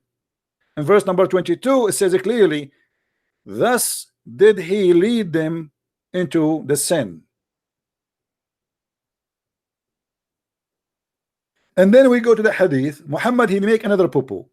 He says that the reason Adam commits sin is not because Adam is a sinner, because Allah he wrote in his fate 40 years before his creation. So what a stupid cult. If Allah wrote for Adam his sin before he created him 40 years before his creation, and he is saying you cannot blame me for my action, which is my sin, so how Allah he kick Adam and Eve from heaven if we cannot blame him? And as you see, Muhammad he agree with Adam. He says, so the prophet added repeating the statement 3 times, which is that so Adam confuted Moses, and he repeat that 3 times as usual, the prophet of the Trinity. So you cannot blame Adam for his sin because Allah is the one who wrote his sin. But in the Quran you see the story is coming in a very stupid way. One verse says that Allah saying Adam he forgot, and the other verse saying that Shaitan he came to them and he says if you eat from this tree you will be immortal.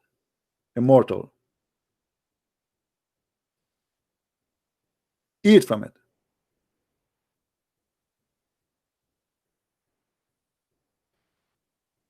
Very stupid cult. And this is why Muhammad, he can't be prophet, because he forgot what he said in the morning. He said different story at night. So now which one of the is the correct?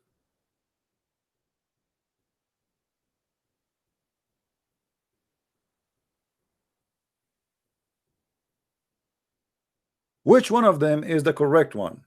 None. Muhammad is just guessing. Some he copied from the Jews, some he copied from the from his own mind, and some he come with the logic that this is all destiny of Allah.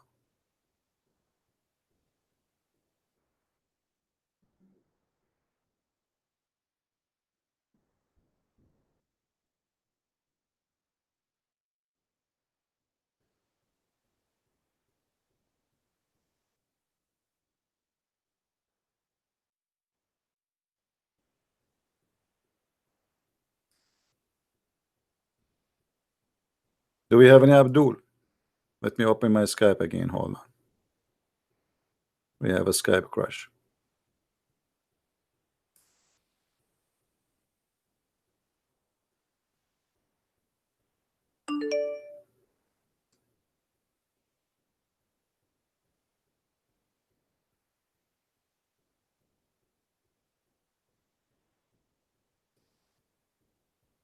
Let us see.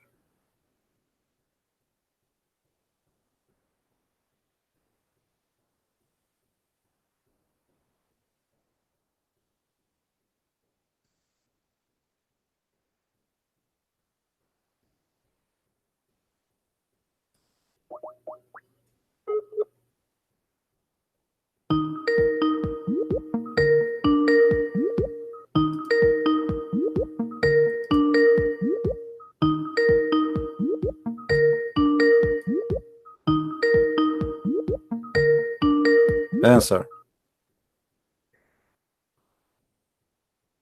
So what say you about this? Hello? Oh, hold on. I think I crashed, so I need to set up my audio again. Do you hear me now? Hare Krishna. All Why right. you are lying?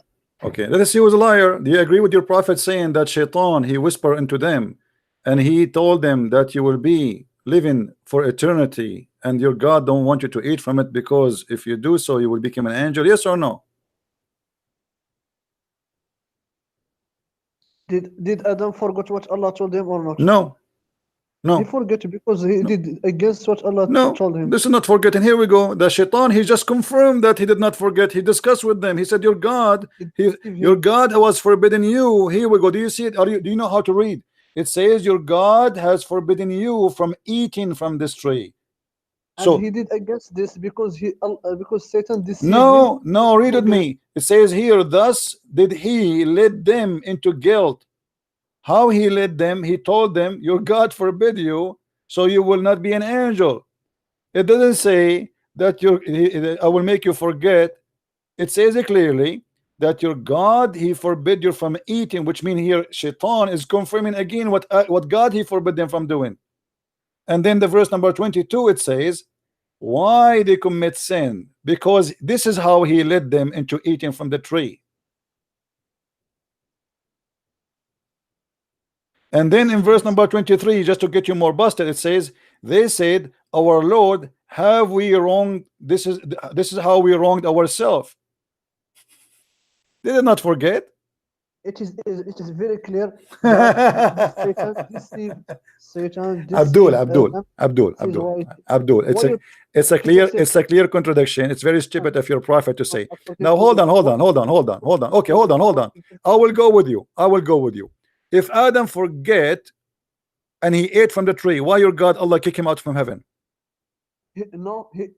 After that he forgive him.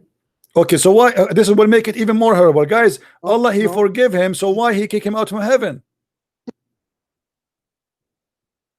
Did he forgive him or not? Well, it says he forgive him, but he forgive him before he kick him out from heaven. So why he forgive him and yet he kick him out from heaven? This is what he wants. What do you mean? If he forgive him, so are you saying to me in the God of Islam, he forgive me, still he will send me to hell? No. So why he forgive him, kick him out from heaven? How the guy, first of all, if this is about forgetting, this is not a sin. I can show you your prophet forgetting Quran. Is forgetting Quran a sin? Is forgetting Quran a bigger sin, or eating apple bigger sin? You be honest with me. What? Is forgetting Quran bigger sin, or forgetting to eat the apple is bigger sin? Which one is bigger? None of them is a sin.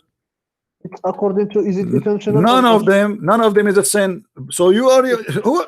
Okay, look at this madness. So why they are asking Allah for forgiveness? If you do it intentionally or not, this is the point. My friend, if this is not intention and he did just forget, why your God Allah wanna punish him and send him out of heaven? And why he's asking it? What you are the one who said he forgive him. If this is not a sin, forgive him for what then? He didn't kick him out because he, my friend, he kicked him out focus with me, focus. You just said that because Allah he forgive him. You said Allah forgive him, and you said that Adam did not commit sin. Allah forgive him from what if he did not commit sin? If I did not commit For sin, a why Allah mistake. forgive me? Forgive me for what? for a mistake and not a sin. What? A mistake. Oh, it's your mistake now. It's a mistake. There is a difference between mistake and My sin. friend, no, you Mistake are the one who is- said, hold on, you are the one who said, forgive me for a mistake. So Yes. what is this mistake? Allah he gave you only one law. Well, I have a mistake too. What is the mistake? I broke the command of Allah. No, this is a sin. If No, do it see, you see intentionally, the it's a hypocrisy. sin. You see the hypocrisy. When No. you want, it's a mistake. When you want, it's a sin. If Allah he gave Adam No, it's a- only one command, what kind of Adam? This Adam who cannot even just not eat from a whole heaven, but this tree stayed away from it. This is a mistake, Are you saying you don't forget? Are you saying you don't forget anything? my friend. My friend, this is not a forget. And here, Quran in front of you. Are you stupid or what? Isn't it the Quran says that Shaitan he came to them and he said to them, Yes. Allah forbid you from Deceive him to eating. forget. No, it says this is how he this. Okay, do you want me to read the interpretation now? Go to interpretation of the verse that he. Okay, he we will forget. go to the both. Go. Are you against the one I showed you now? Are you saying there's a contradiction? That's why you don't want to see both. Go to the second to understand more this verse. Okay, let us go first to the one you choose, as you choose. Chapter 20, verse number 115. Are you okay with that? Go it. Okay, Go here we it. go. You will be exposed, my friend. They will Let us laugh see. of Let you. us see. Everybody You will are laughing. stupid. Already people are laughing. You are so stupid, my friend. Let The us see who is the contradiction stupid in here. your- Yeah, the one who mind. speak about long penis is the smart. Yes, this is what you love. Yeah, I this is your prophet. He is the one who said I Allah will think give you endless penis. Maria. Yeah, read with me. Here we go. This is your interpretation. I want you to swear that you accept the interpretation and you will not change your mind.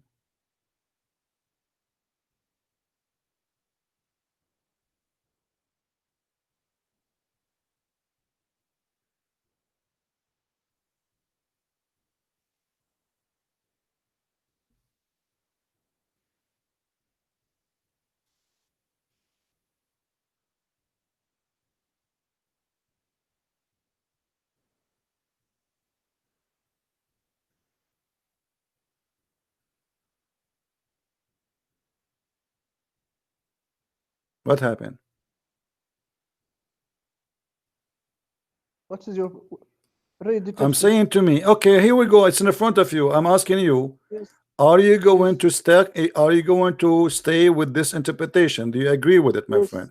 Okay. Yes, yes. So now if this is against the other verse, then you have to Then agree, yes. you have to Then agree that Islam is a false religion. What do you think? If this is against what the other verse is saying, you have to agree that your prophet and your Quran is a stupid Quran. What do you say? the contradiction is in your mind, my friend, because you. Okay, we will see. you- We will see. We will see. So if we show the other one, are you willing to say this is a clear contradiction? Don't impose your understanding in the Quran. I'm not imposing. Here we go. We will go to chapter 7. So here it says they forgot, correct? Do you agree that Go they to forgot? Do you agree that they forgot? He forgot because. Okay, Satan here we deceived go. him. We will go now to chapter 7 verse number 20, and everybody will laugh in a second. Hold on, hold on. You are the one who asked for it. Live with it. Here we go. Read this verse. Yes, we did read it already. We showed it in the screen for 5 minutes, 10 No, minutes. no. Here we go. Just- This is it, chapter 7 verse number 20. Read it and laugh with me.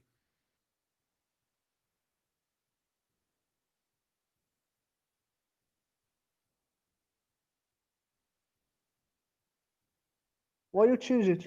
I'm not changing it. We have to compare between the two verses. I showed you the first one you asked me for.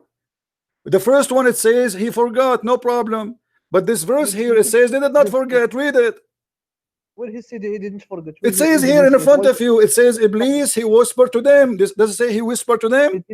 He whispered to them, saying, revealed to them that which was hiding, based in the variable. How he forget? Read it, read it. Where here it says that? People are laughing. This is a clear corruption in your book. This is stupid, my friend. So now which one we will believe? We will believe this page or this page? Which one is the correct one? The first verse explain the second verse. The second verse. The first one, it says that they forgot the covenant of God. They forgot. Do you see it? Yes. The second verse saying that Shaitan convinced them to break the command of God. Shaitan is the one who command them. It is not they forgot. If we go to verse number 22, you will see again how your God Allah getting you busted. Read carefully with me. And this is how he led them into sin. Do you see it? This is how he led them into sin. Do you see it? Go to Tafsir Ibn Kathir. Oh, we go. Why you go to Tafsir Ibn Okay, we will go to Ibn Kathir. If Ibn Kathir agree with them, are you willing to leave Islam?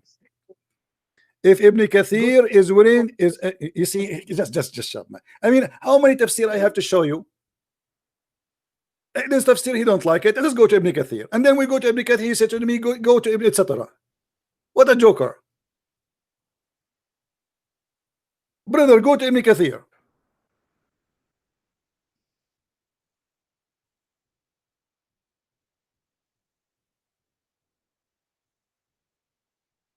This is how stupid, how they try to defend. No, don't call me, don't call me. Everybody is laughing. We showed you the interpretation, and we can change interpretation as much as you wish. All of them, they say the same. And it doesn't matter really how many times I change it, still you will say the same.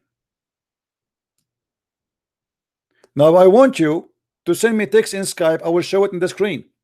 I want you to say whatever Ibn Kathir he say, I accept. Be a man. Can you? Before you call me, no, before you call me, I want you to say whatever Ibn Kathir says, I accept.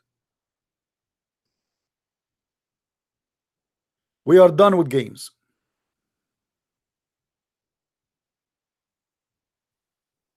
Are you willing to say that? Sure not.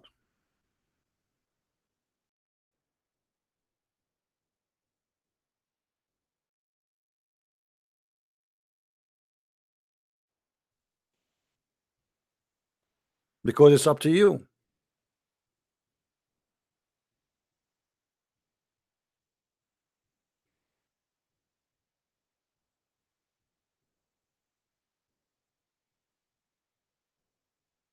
Right?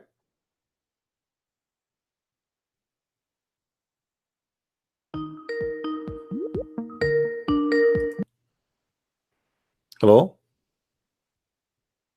About the verse. Do you accept Ibn Kathir? If I show you Ibn Kathir, do you accept Ibn Kathir? Say yes. Yes. Can you go to Okay, hold on. So guys, in the front of everybody, if Ibn Kathir agree, he will agree. Let us go to Ibn Kathir. Be my witness, everybody. Hold on. Everybody in a second will see that you will say, I don't accept Ibn Kathir. Hold on. What is the rush for? What is the rush for? Hold on. Here we go. This is Ibn Kathir, and we are going to laugh together. Read with me. Read us see. Read with me. Here we go. This is Ibn Kathir, my friend. Why are you changing the topic? I'm not changing the topic. You are the one who asked me for Ibn Kathir, right? I talk about the verse This is about Ibn Adam forget. Kathir. Why Shut you up. Are you saying to me the Quran does not match the Quran? This is the Quran too. And this is Ibn Kathir. How he forgot in the other verse, how he forgot in the other verse, but in this verse, Shaitan, he lead him astray. And he said to him, eat from it. Allah don't want you to eat from it because that will make you an angel. Which one is the accurate? This is Ibn Kathir now. What do you want to say? The first verse talk about he forget. The second Get lost.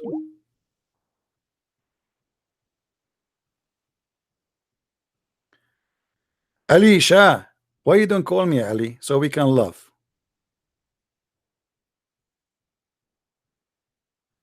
Cowards.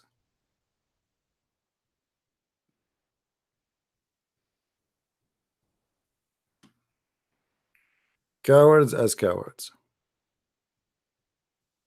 Do you see, guys, and the stupidity? This religion cannot hold. You have to put concrete and glue to hold it together. It doesn't hold together.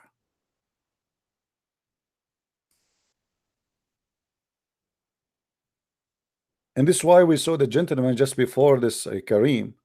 He left Islam because there is nothing here hold. This is a stupid cult. Don't call me. Don't call me. Just don't, just we are done. This is Ibn Kathir. You're just being stubborn because you don't want to say.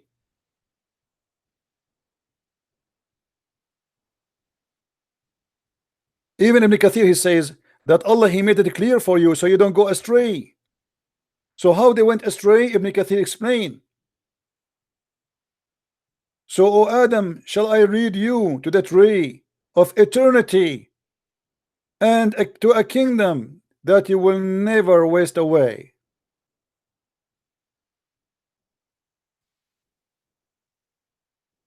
And he is quoting for you from the same chapter you are reading for me from.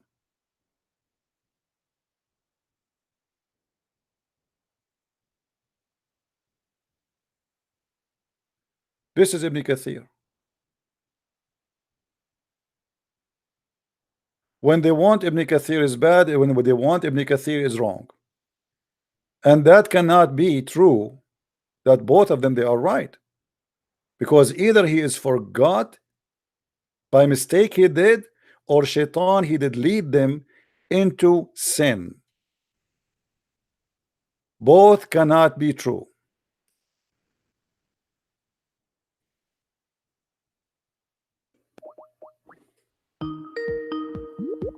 Oh, this guy, I think he's the same guy who say he scream, he make bad noise. Forget him.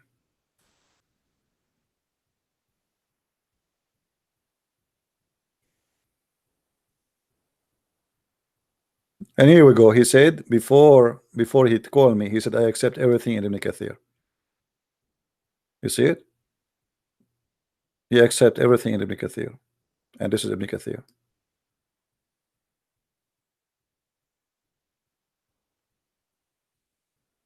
This is Ibn Kathir.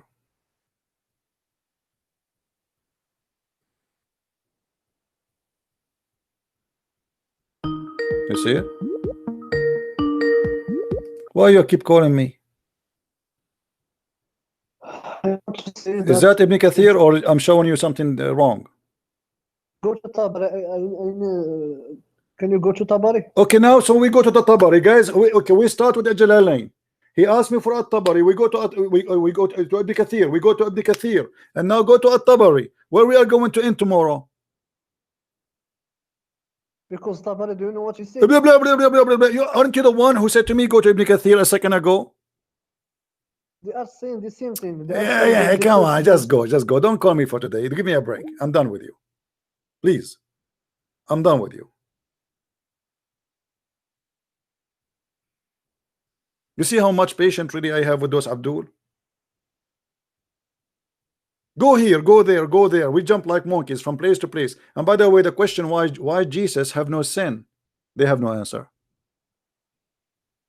Why Jesus have no father? They say to you, Adam have no father. That's stupid of you to say. How Adam is going to have a father if he's not born? We are talking about a person who is born. In the Quran, chapter 25, verse number 54, it says, وَجَعَلْنَاهُ نَصَبًا 52, وَجَعَلْنَاهُ نَصَبًا وَصِهْرًا. We made every creation after Adam and Eve nasaban wasara, which means bisexual relationship and marriage. Every human being. But this is a mistake again in the Quran, because the Quran forgot about Jesus.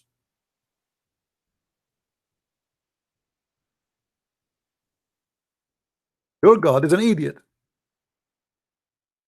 How you don't mention, how you say that we made all mankind after Adam from relationship by blood and marriage, and then you forgot that Jesus is not from any. And why he is not part of any, they have no idea. What the purpose? My mother, she can claim that she is virgin when she gave birth to me. Nobody can prove her wrong. There's no point of this miracle. Miracles are done to prove a point. God don't do things for no reason. And this is a miracle nobody can witness for, because your mother, my mother, she can play, they can say now they are Virgin Mary. After they give birth, I mean, here we go, they give birth, they lost their virginity anyway. This is how the baby come out. There's no way to prove that they were virgins. So what is the purpose of virginity of Mary? And why this God did not do it to anyone else except Jesus? What about Muhammad? Muhammad is the highest messenger for Allah, yet he is a son of a kafir woman and a son of a kafir man.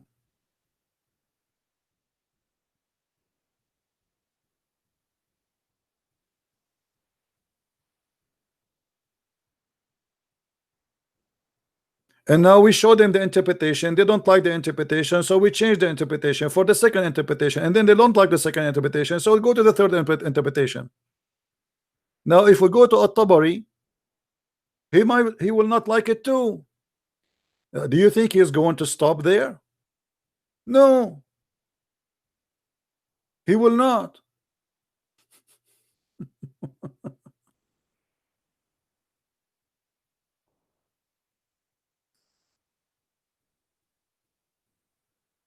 He will not.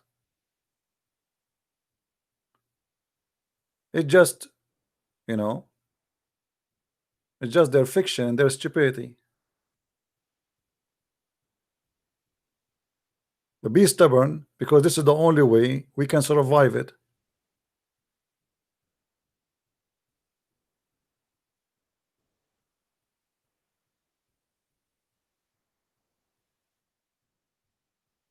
And now if we go to At-Tabari, we will find that At-Tabari agree with Ibn Kathir.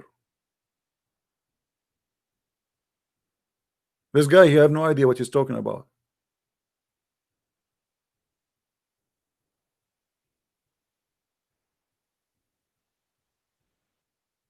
This is At-Tabari.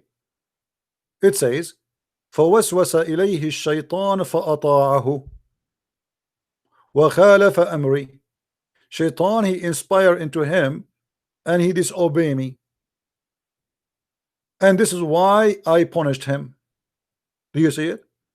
At-Tabari agree with Ibn Kathir.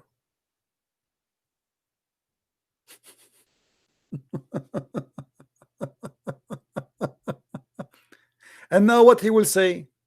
He will say, I don't like the Tabari. And At-Tabari mentioned in the contradiction, he says Allah he told him that, you know, we gave you a covenant and he forgot. But in the same page he said that Shaitan, he inspired him and he obeyed him. He obeyed the Shaitan and he broke my command. Stupidity.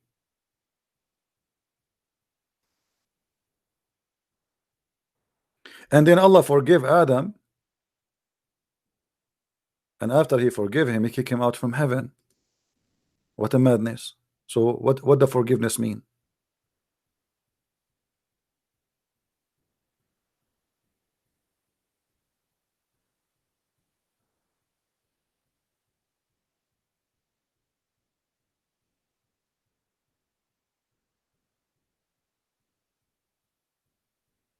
Imagine I forgive you and then I kick you out from I forgive you, get out. This is why you Muslims should not trust the forgiveness of Allah, because here we go, he forgave Adam, And by the way, why he forgave Adam anyway? I mean, even the hadith says that Adam, he did not commit any sin based on Muhammad, because this is which is a contradiction for the Quran. It says it's written in his fate 40 years before his creation, and the hadith is so clear. Adam, he said to Musa, do you blame me? Do you blame me for what Allah wrote for me? Which means you cannot blame him.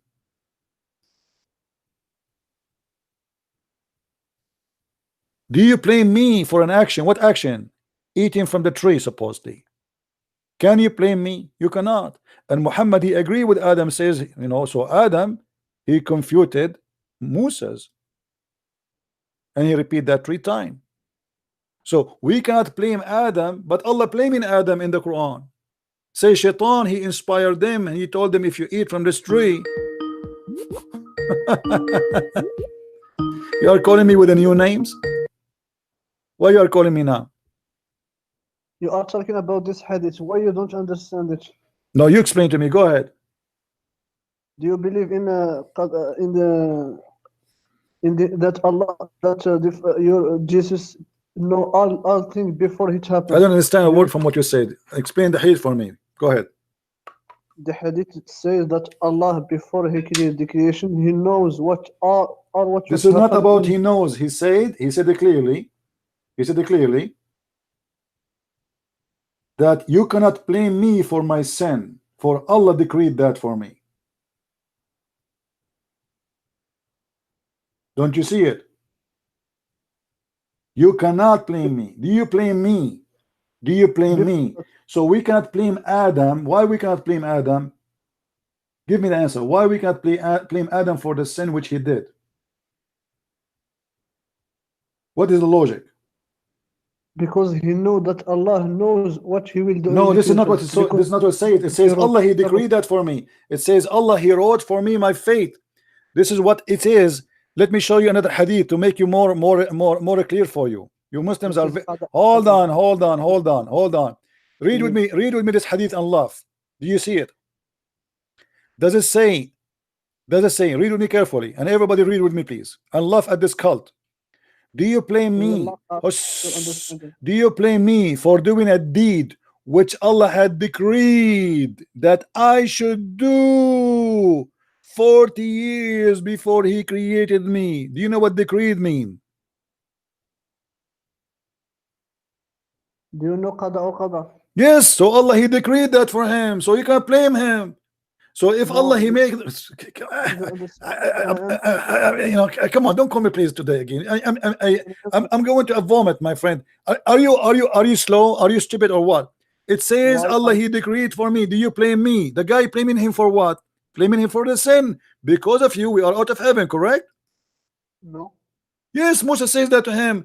Adam said to Moses, you deprived us and caused us to come out from paradise.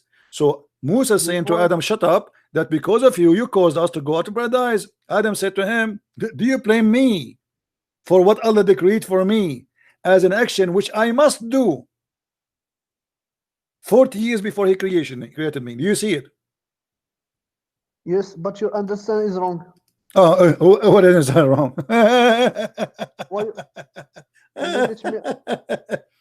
My friend, everybody is laughing. Everybody is laughing. Okay, read this one for me. Read this one for me. Does it say Allah had ordained for me? Do you see it? Allah had ordained for me. What ordained for me mean?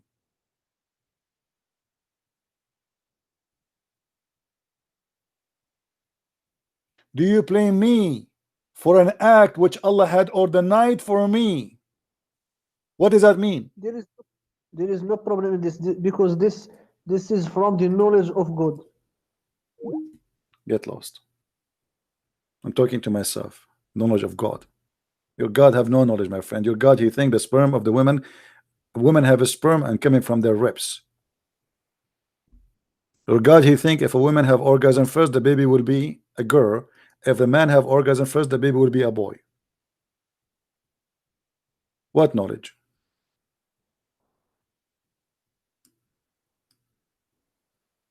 What knowledge? The hadith is so clear. that everything I did, it's not my crime. You cannot blame me.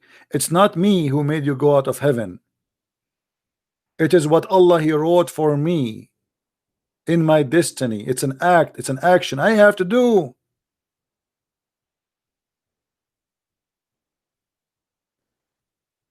Guys, do you see it says there, an act that I should do. I should do. It's an act. It's like a person going to be an actor in a movie, and then the director he says to him, you have to do that in the movie.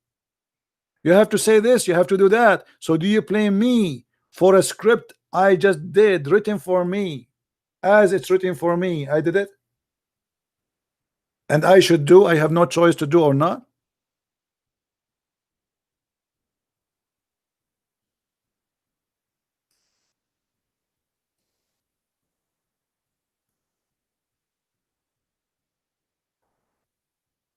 Do we have any Muslim?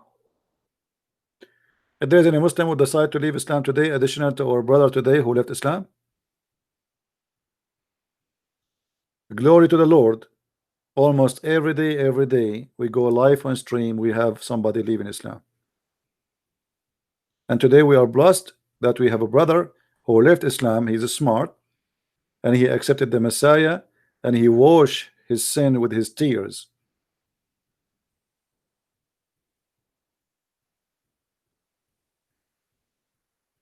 And this is what making the Muslims go upset, to see Muslims leaving Islam. And they cannot answer me, as you see. All what they have is their foolishness. And the foolishness is coming not because you're a fool, but because you are defending the fool. When you defend the fool, you look like a fool, and you look fooler than the fool. I look smart for our following the God, the true God, not because I'm smarter than you. You say to me, let me show you this, just to show you how stupidity work. A Muslim in YouTube, he posed for us in one of this in the last video I made. Why Jesus cannot be God? I mean, this is something they keep repeating. Why Jesus cannot be God? Why Jesus cannot be God? I wish they have a reason which can be taken as a reason, really. As an example, say to me Jesus is a sinner. Say to me Jesus is a criminal. Say to me Jesus is a bad person. They cannot say that. All what they say is something silly. God cannot be born. What? God cannot be born? Who said to you that God was born? When we say that Jesus is born of Mary, does not mean Jesus just started, does not mean that God just born. What it's meant, because Jesus said, before Abraham I am, my friend. It is not this day where Jesus he just came to existence. This is the flesh of the man. God cannot be born. Da -da -da -da. I mean, super smart. God cannot be born, but God can be a leg. God cannot be born, but God can be stupid in Islam. God cannot be born, but God he even forget what he said in the previous letter or page. All what they have. Look at those reasons why Jesus cannot be God. Read and love. 10 reasons. And by the way, I answer all those which is funny and stupid. God cannot be born. We don't believe that God is just born, my friend. Christians, when they celebrate Christmas, they are not celebrating the birth of God. God exists before the birth we celebrate. Jesus said, before Abraham I am. Now you explain to me how that can be. How is exists before Abraham? Even the Jews, they said to him, how you can say that if you are not even 50 years old?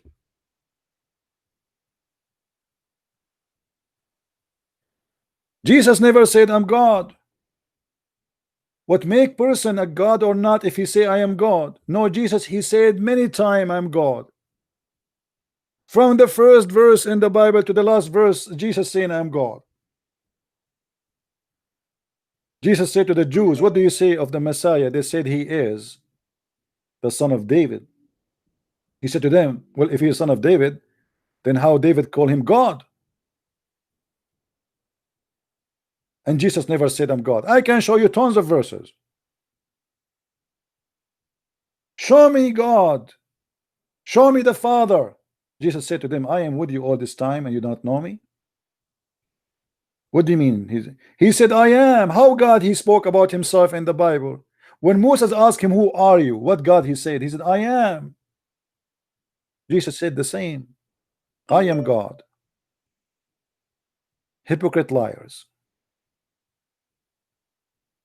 Jesus said, never worship me. A lie. Jesus said, not everyone says to me, God, God, which means worship me by saying to me, God, God. People don't say to a person who is God, God, God, unless they are worshiping him. Not everyone says to me, God, God will enter the kingdom of my Father, but the one who do his will. So there's many, they will say God, God, and they will go to heaven. And there's many, they will say God, God to Jesus, and they will not go to heaven. Why? Because in Christianity there's no hypocrisy, not like your God. The funny Muslims sometimes they say to you, well, this verse saying clearly that Jesus is not God. The fact is the opposite. Because what the verse is saying, that many of those who say to me God and worship me as God, they will go to heaven. So it's not by saying to me the word, it's not doing the act. You can say it as much as you want. That will not make you go to heaven. So did Jesus says worship me? Yes. Did they worship him in the Bible? Yes. We can show you tons of verses.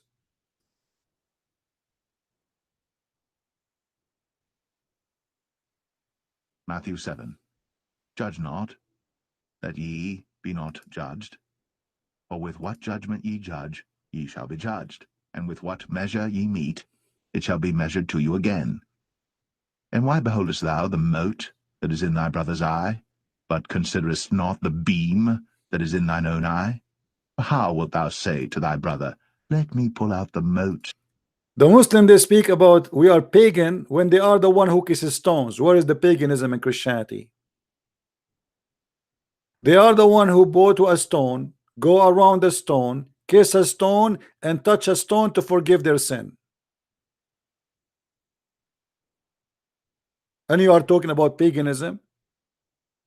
So Jesus says to people like you, before you speak about little thing in the eye of somebody because you think you're blind, go and see the tree which is blocking all your eye.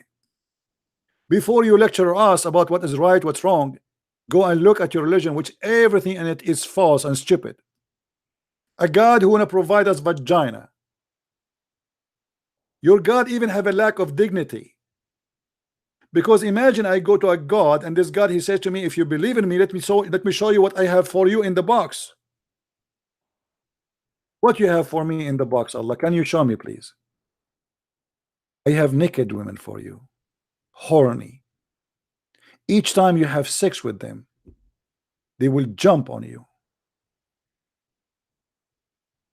They will be all over you.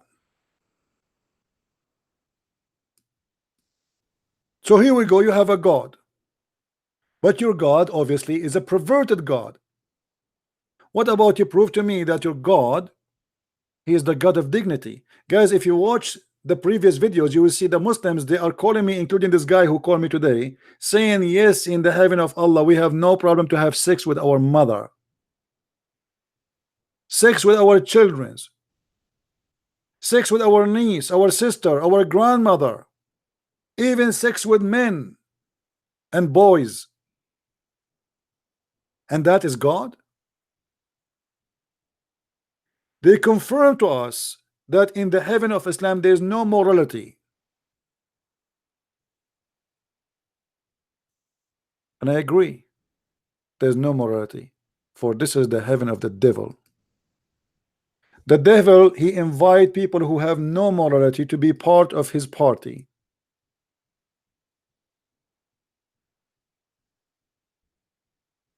You want to join my party? You have to be my like, my kind. You have to be the same equality I am from.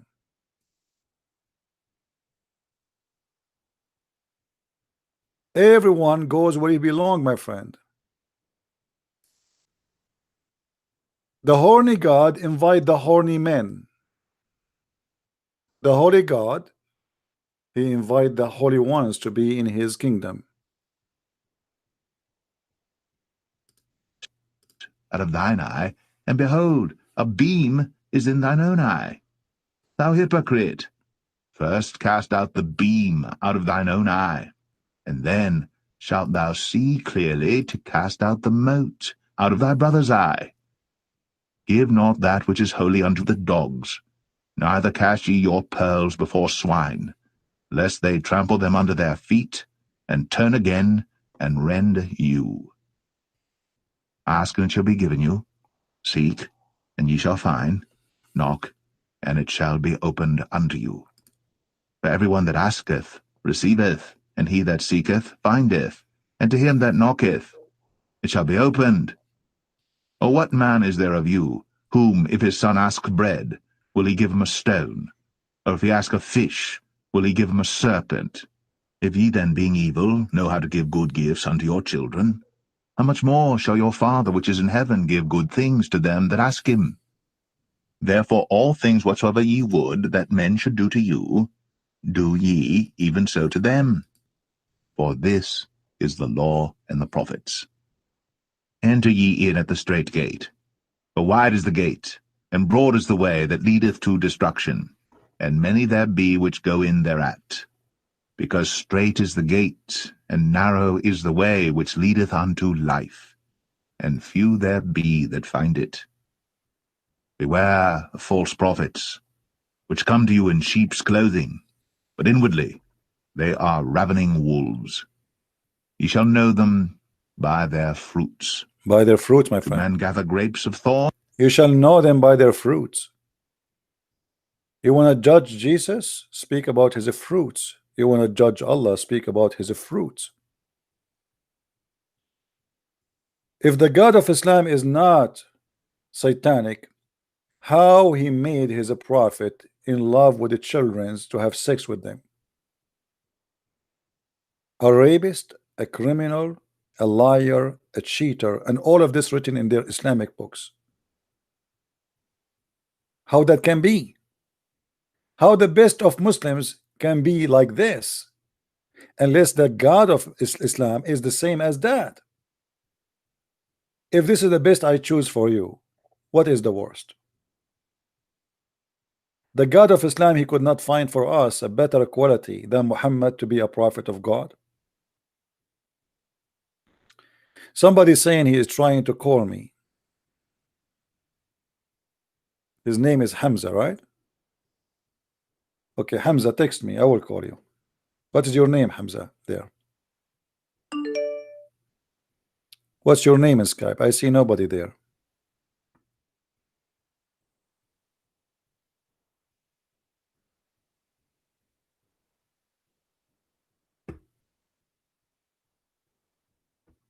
Okay, this is Hamza. Let's see Hamza.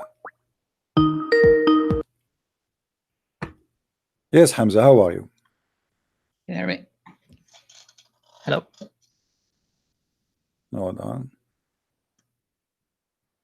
Yes, I hear you. Go ahead. What do you want to say to us, Hamza? What do you want to discuss? You're talking what about what is making Islam as a religion for you from God? Give me a reason. Anything. First of all, we base Islam on Qur'an, first and foremost, not scholars and hadith. And how? What is the proof that we should base the Islam in the Quran only? Not only, we can follow whatever hadith from anywhere, from Bible, from Bukhari or other. Okay, sources. the Quran says you do mut'ah. Hadith says you don't do mut'ah. Which one you follow? Can you explain the word? I'm not so familiar with Arabic. You do not know what mut'ah means? I'm revert from Christianity. There's nothing that's called revert. This is false. You know, you are a person who believe in the devil. You are not a Wait. Revert is to believe in the same You can God. have your opinions. You can have your opinions. But, No. This is not my opinion. This is not opinion. My My religion friend. says it's reverting. No, this is not true, because even this is Okay, not, but that's your actually opinion. this is even against the Quran. This is against Yeah. the Quran, because the Quran says Wait. that the Christians, they will go to hell and they don't worship the same God. So how you say to me we revert? Okay, wait. Every baby is born Muslim in Islam. Okay, thank you That very means much. every baby is following what God. Okay. Like do babies will go? Simply does what God wants. Do babies go to hell? As long you are saying to me every baby is born as a Muslim. Yes. Do babies go to hell? No. Are you sure? So if they go to hell, if somebody says to him, they go to hell, what do you say to him? They can believe what they want. I don't believe in that. But do you say they are wrong? Well, yes, in my opinion. All right. In my religion. In your religion? Well, your prophet is Yes. the one who said so. I want you to look with Yes, me in but the I screen. reject it because it's against the Ah, Quran. hold on. Where this is against the Quran, it says that if you are a baby and born, you will go to hell or go to heaven, and this is against the Quran. Where it says that? Can you show me the verse? Where it says that babies. You see, you rejected what I said to you before even you read it. No, wait. Well, this is your prophet. This is your prophet. He said, Aisha. Wait. 1 second. Hmm. I don't consider all of Bukhari Sahih. You see, it's not up to you to consider. You are the one. Hold on. You see, you are playing games with me. Who are you to consider or not to consider? Who are you? No, I have the Quran and Fitra. Who are you to consider? Isn't it Islam religion is established before your existence? It has nothing to do with who I am. No, I have to do with who you are, because what authority you bring to me to say I don't consider this, I don't consider that? Who are you? Yes, because so are you going to design Islam as you wish, the way you wish, the way you like, or the way it is? Okay, this is Islam, my friend. This is your prophet. He said that. So do you accept what Muhammad said that? Wait. Okay, who are you to say that this is from Muhammad sallallahu alaihi wasallam? Because you Muslims witness for that, and your prophet he witnessed for that. Hold on. When you said to me, hold on, you see, let me prove you. Let me prove the hypocrisy you have. You are the one who said to me. You are the one who said to me, everyone is born as a Muslim. Shut up. You are the one who said to me. You are the one who said to me, everyone is born as a Muslim. Who are you to confirm that this is true or not? How you were able to know that this is true? Because every child is born upon the fitra. What fitra mean? It means innate nature. Like it means upon God breathes into them. My friend. Let me show you how stupid what you just said. So everyone is born based on the fitra, the same hadith, right? No, they're born upon the fitra. Yeah. My friend, okay, the same hadith you showed me is the same hadith so will prove Muhammad right is a false wrong. prophet. Now you cannot say I don't agree with this hadith no more. Wait. Are you going to say to me after I read the hadith? After I read the hadith for you? Okay. It is not sahih. You can read the hadith. Okay, here we go. It doesn't matter if no baby is born. Read with me. Okay. Hold on. No baby is born. Wait. Hold on. No baby is born, but upon fitra. It is his parents who make him a Jew or a Christian or a polytheist. A person said, what is your opinion if you would die before that, before reaching the age of etc.? He said, Allah knows best what will happen to him. This is the same hadith you said to me. A guy, he said to him, what if somebody die before he reached the age to know? Yes. He said to him, Allah knows best. This is the same hadith you gave to me. So how you said to me a second ago that a child who is born, he will go for sure, he is just a baby, infant, he will go to heaven, and you didn't agree with the one who said that, and this is the same hadith you gave me, says Muhammad himself is not sure. Oh, wait, it doesn't say that babies go to hell, or it says that it says only Allah know. It says Allah alone who knows what they would be doing. Yes, you do not know. Because this is a fallacy, because you are saying that you're saying that Allah doesn't know who we can No, judge. I am not saying that. I'm not saying that. Because No, I'm not these saying people, that. You are people, slow. no, You are slow. I am saying no, that absolutely Muhammad not, said. absolutely Muhammad said. absolutely not. Muhammad said. Muhammad said. Allah, I didn't say Allah. Allah can Oh, judge let me explain. who Let me explain. he Don't be slow. wants Use some oil in accordingly. your head. Hold on. No, wait. Shut up. Shut up. Yours, It says you Allah trying to make a alone point from knows. this hadith. They told him, shut up. Shut up. Let me explain to myself. Let me explain myself, my friend. What's wrong with you? Will take me a second to explain what I meant. Don't guess what I meant. It says here, they ask him, what will happen for those who die before they became mature, before they can recognize what Muhammad said? It is Allah alone who knows what they would be doing. Yes. So it is only Allah knows if they will go to heaven or to hell. I'm not the one who's guessing. So they ask him, what will happen to those who they are children who die before they reach the age of maturity? He said, only Allah knows. So how you confirm to me when I call me? I said to you, if a baby child, he go to if he die, he will go to hell or to heaven. You said to me, he will go to heaven. I said to you, if somebody says different opinion, is that wrong? You said yes, and this is your prophet. Your prophet saying only Allah knows, because this is not a decision to make based on sin. It is a decision made by to based on Allah, because Allah, and this is the total agreement with the other hadith I showed you, where a child who is born, he might go to hell. This is against the whole point of my friend, Islam. This is the whole against both your point, but this is the hadith you accept. Says, this is the hadith you accept, my friend. This is the hadith. You are the one who quote for me. You are the one who named for me. You are the one who said this is the proof that you are wrong, and now I'm showing you what you accept. Are you going to deny now what you accepted a second ago? No, this is a big fallacy, because it says before. It's a big fallacy. It's a big fallacy. I agree with you, but isn't it you who quote this hadith for me? Isn't it you who quote the same exact hadith for me? Yes. Okay, but so how now the same that hadith you quote for me, it was sahih a second ago, and now you are saying this is fallacy. Guys, look at the hypocrisy. A second ago, this is the correct hadith to prove me wrong. Now we read the hadith for him, we explain it to him, and now he said this is fallacy. I agree, this is fallacy. Islam is false. And now, not only this, let me get you more busted, my friend. You yourself, are you said to me you are a person who convert to Islam, correct? My terminology is different. No problem, but you were not a Muslim, right? You are not born of a Muslim family. Well, if I was born a Muslim, then I was at some point a Muslim, yes. So are you born of a Muslim family or not? Please make the answer clear. Why you play games? Why you play games? I'm not asking you about Pepsi Cola. I'm asking you. No. Are you born of a Muslim family? Yes or no? No, I'm not. Okay, this is mean your prophet is a liar, because your prophet saying that your parents is the one who made you Christian or a Jew or polytheist. Yes, but in your case, none of those cases. It's not a lie. What? In this case, your case is not of those cases. If you are born from a Jewish family or a Christian or polytheist, you became a Muslim. So it's not your parents who made you. So Muhammad is a liar again. No. This is a big fallacy again, because it doesn't say that. It says that in front of you. Who is the one who made you believe in a religion? It says that. It says that. Stop being a liar. It says you are became a Jew because of your parents. Read with me. No, it doesn't say. Yeah, it says that. It says that. Yes, me, yes, but not everyone. Not everyone.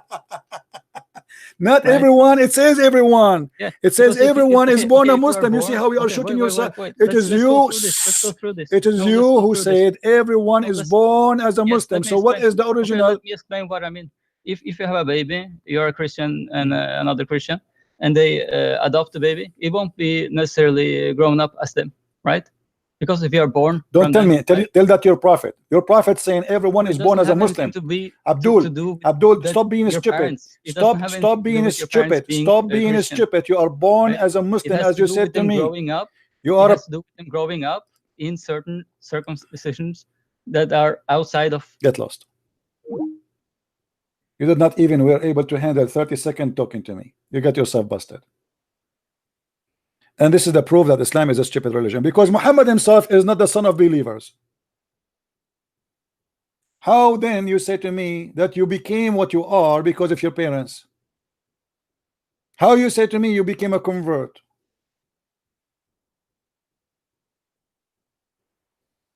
And you are the one who said to me that a child will go to heaven. And in the same hadith it says no. Nobody knows, because it might be here, it might be there. And this is in total agreement with the other hadith where Muhammad, he said to Aisha, stop being stupid, Aisha. It might be the otherwise. For Allah decide destiny for people before he created them, and the hate in front of you.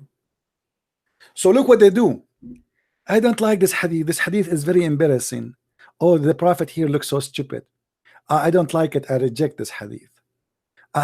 So you know what, I don't accept this one. I accept that one. Okay, we go to the one he accept. We found it more stupid. Because why Muhammad in the other hadith says that only Allah knows what will happen to the babies if you go to hell, only if you commit sin? He should be sure. Correct, guys? Why Muhammad, he says only Allah knows what will happen to those babies? Aren't you going to go to hell because of your sin? No. Islam has nothing to do with going to sin to hell or not by sin. It is what Allah wrote for you. And that's why Islam is the most stupid cult ever. So you speak to yourself, you try to speak over me because you don't want to listen, you don't want to hear, you don't want to see, you decide to be blind, and you will leave Islam. Count my words. You are struggling inside you now for being stupid. The same hadith you quote me is the same hadith getting you busted. The problem is that when a Christian prince he reads something, sometimes the rest of the world don't see it, especially the Muslims. It's in front of you. It says exactly what I was saying to you, and it's the same exactly is a contradiction. Because if you are now did not reach the age to be a child of a Jew or a Christian, that means you're still a Muslim. You know what I mean, guys? As long as I am born as a Muslim, so why in the world Muhammad do not know if I will go to hell or to heaven? I'm still a Muslim now, supposedly. I'm just a baby. My mother, my dad, my father did not make me be something else yet. So why Muhammad saying maybe we don't know? This is stupid. This is a pure stupidity. But because you Muslims, you have low IQ, you decide to, you know, when I say low IQ, I mean you decide not to be smart. Why you are calling me again? Huh? Do you believe in this in Christianity or not? What? I don't understand. What? Are you saying Jesus doesn't know? This is about knowing, my friend. This is about going where? Do you go in Islam? Do you go in the heaven in Islam because you commit sin, or because your God he made a destiny for you? Why a child who never commits sin, a child who is a baby, why he will go to hell? Explain to me. He will go to hell. Here we go. It's in the front of you. Where he say here? Here we go. Read it. This is Sahih Muslim and this is Sahih Hadith. It says that Allah he created those who go to hell and those who go to heaven when they are in the lions of their back, in the back of their father backbone. Aisha, she thought, she said, oh, there's a happiness for this child, he will be in heaven. Party. Muhammad he said to her, don't be stupid. Shut up, Aisha. Don't be stupid. It might be the otherwise. Do you see it? It might be the otherwise. So Aisha, she is guessing what? Aisha, she said, he will go in paradise. He will be a bird of paradise. Muhammad, he said, it might be the otherwise. What is the otherwise? Explain to us. Do you know why the Prophet he said this?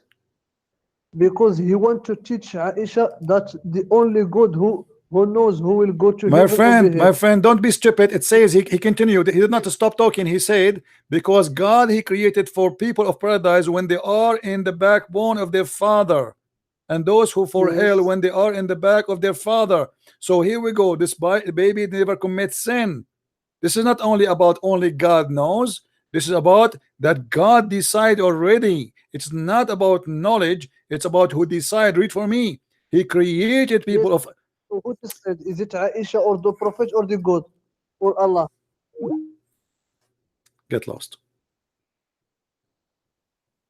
In China they say he lived as a donkey, he never came back as a horse. And I cannot make you a horse, sorry. Don't try. Isn't it clear? This is not about challenging God. You know, if you ask me a baby child, he commit no sin, why he will go to hell? I would say he will not go to hell, because the logic of God that you go to hell for committing sin, as simple as that. I'm not going to go to hell because of my kind, because I'm a human. No, because I commit sin. So here we have a child. Why Muhammad is saying no? He created for people when they are, before they are born, before their birth. But this guy, he is trying to say to us, well, because he said God, he know the future. What the future? He's a baby. He have no future. Guys, do you see the stupidity? He have no future. The future, I can play this game if this guy will grow, he will become an adult, he might kill, he might rape, he might commit adultery, he might.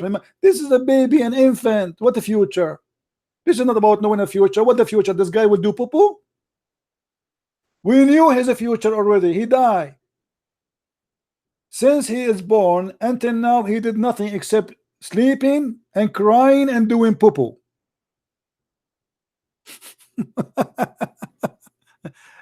Guys, do you understand what I'm saying? What if we open the file of this infant? What we will find, at 7 o'clock he did poo-poo. At 7:30 he was crying. At 7:83 his mom, she changed his diaper. I mean, this is stupid. So what is this about knowing the future? This guy, he have no future. He's a child, he's a baby. So knowing the future will not change anything. Sometimes I feel I'm speaking to cartoon. You know cartoon Mickey Mouse? The mouth is open and close, open and close, open and close, but there's no brain. There's no brain. And sometimes I wish I'm stupid, honest to God. Because when you are stupid, everything go fine. Those people don't make you upset. Because sometimes I feel I live in different galaxy. I'm not coming from, I mean, I don't know what kind of people those people are. How you cannot see it? What the future? What he knew the future? This is a baby. I know the future. Tomorrow he will piss more and he will do more poo-poo and he will cry.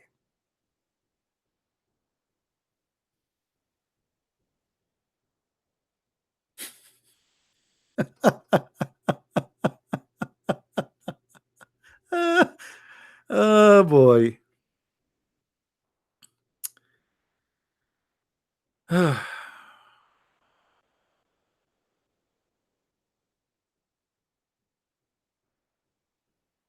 Now I know why the word foolish exist.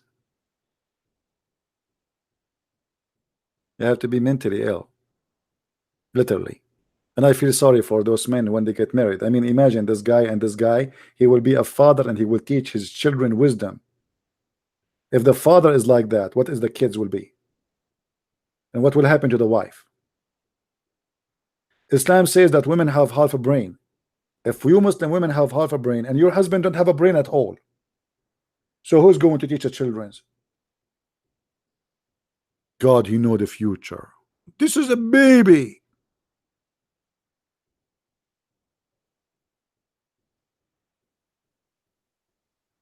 What a future, and he die.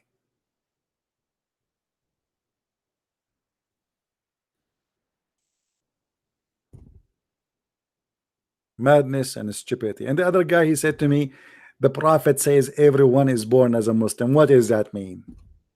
I mean, this is the most silly stupid thing ever. Born as a Muslim. He said shahada.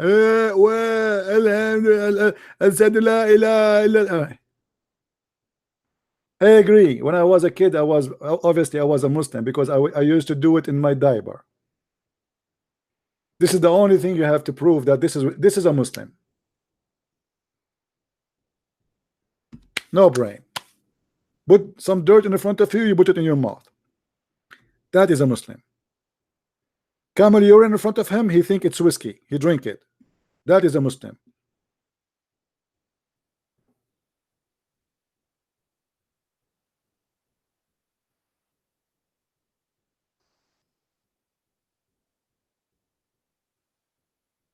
Anyway, guys, tomorrow we will be here again at 3 p.m.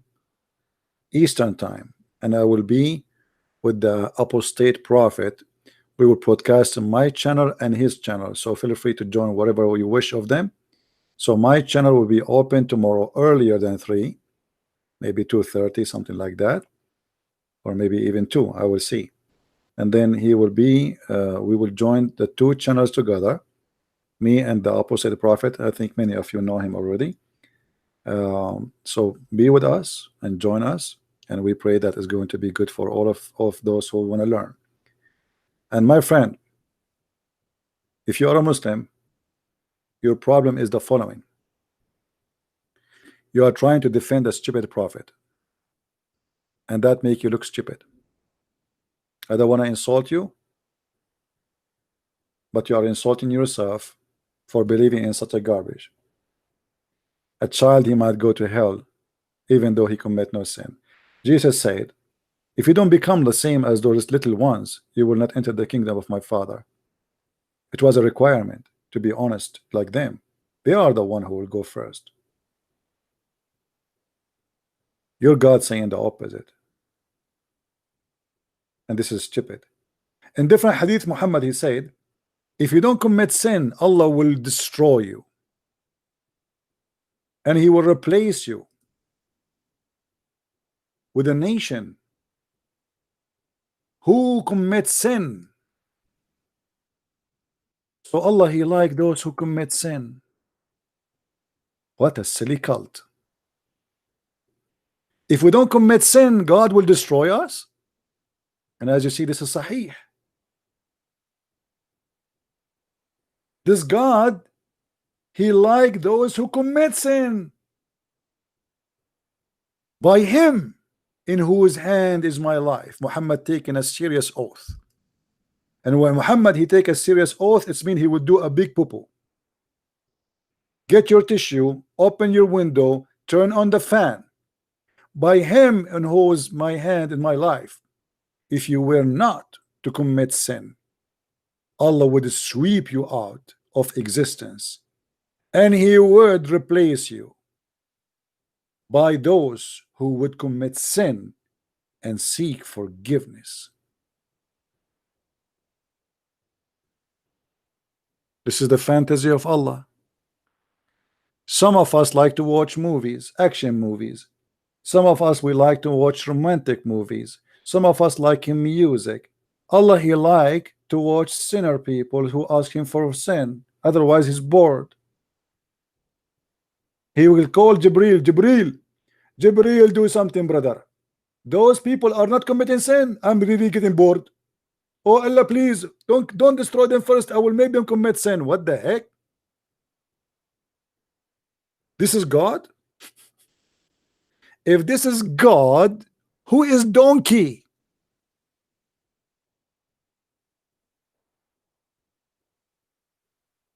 He wants people to commit sin so he can have fun. He's bored. Imagine people, they are peaceful like angels. I mean, this is boring for Allah. We want some rape. We want some action, huh? Killing, thief. Some guy is going from the window when I rape a woman. A guy is chasing a little girl. He want to kidnap her or rape her. Ah, yeah, we like that. You know, not people who they are good, commit no sin. I would destroy them all. This is boring, disgusting. And you are telling me that this is God? And this is the one you worship?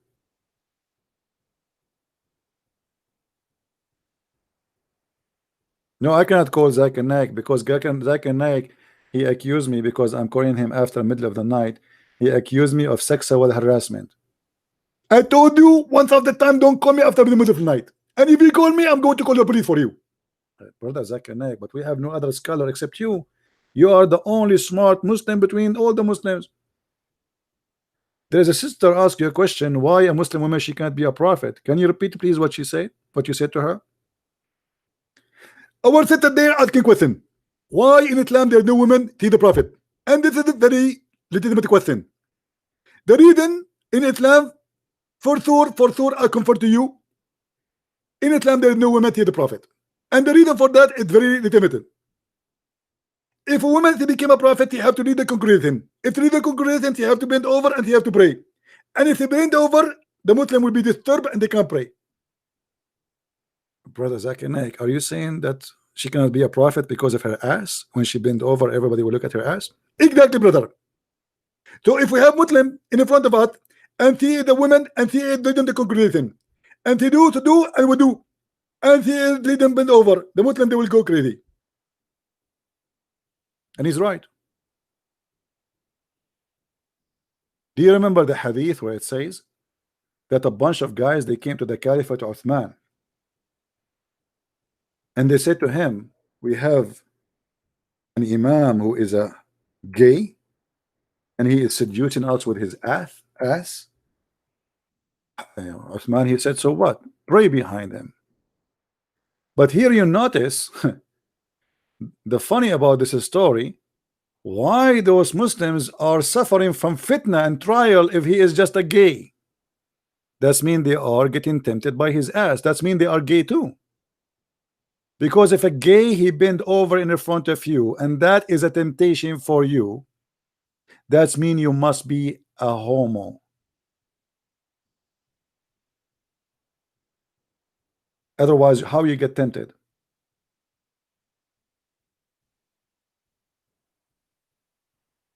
Correct? How a man can get tempted by a gay who is the leader of the prayer? And this is what Zakir Naik was saying. If a Muslim woman, she did the prayer, the Muslims will forget about Allah. They will focus on her ass.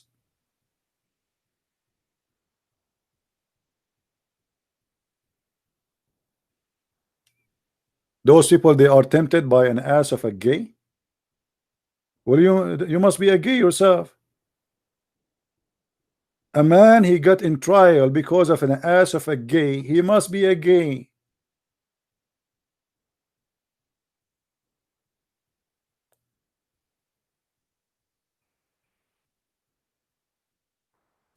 And by the way, the Muslim, they read this hadith, they don't see nothing wrong with it until you bring someone like Christian Prince and he explains it to them like piece by piece. Like you have to take it piece like this, okay, put it here, and next to it another piece, and because they are so slow, they cannot digest their own books. And then the Caliphate says, "Will you pray behind him?" Okay. And then the poor Abdur, he said, "Ah, okay. It looked like we have no choice but to do salat behind a homo."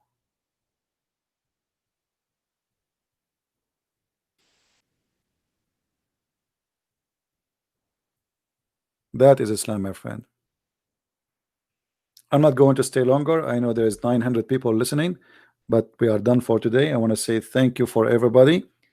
If you like to learn more about Islam, if you are a Muslim especially, because most of people who read my books are Muslims actually, feel free to get my books from Amazon.com or Amazon Germany or etc. And we have it in many languages. And my friend Muslims, sorry if I offend you, but I am here to say the truth, and the truth always offend people. The truth is more important than me and you. Saying the truth is offensive.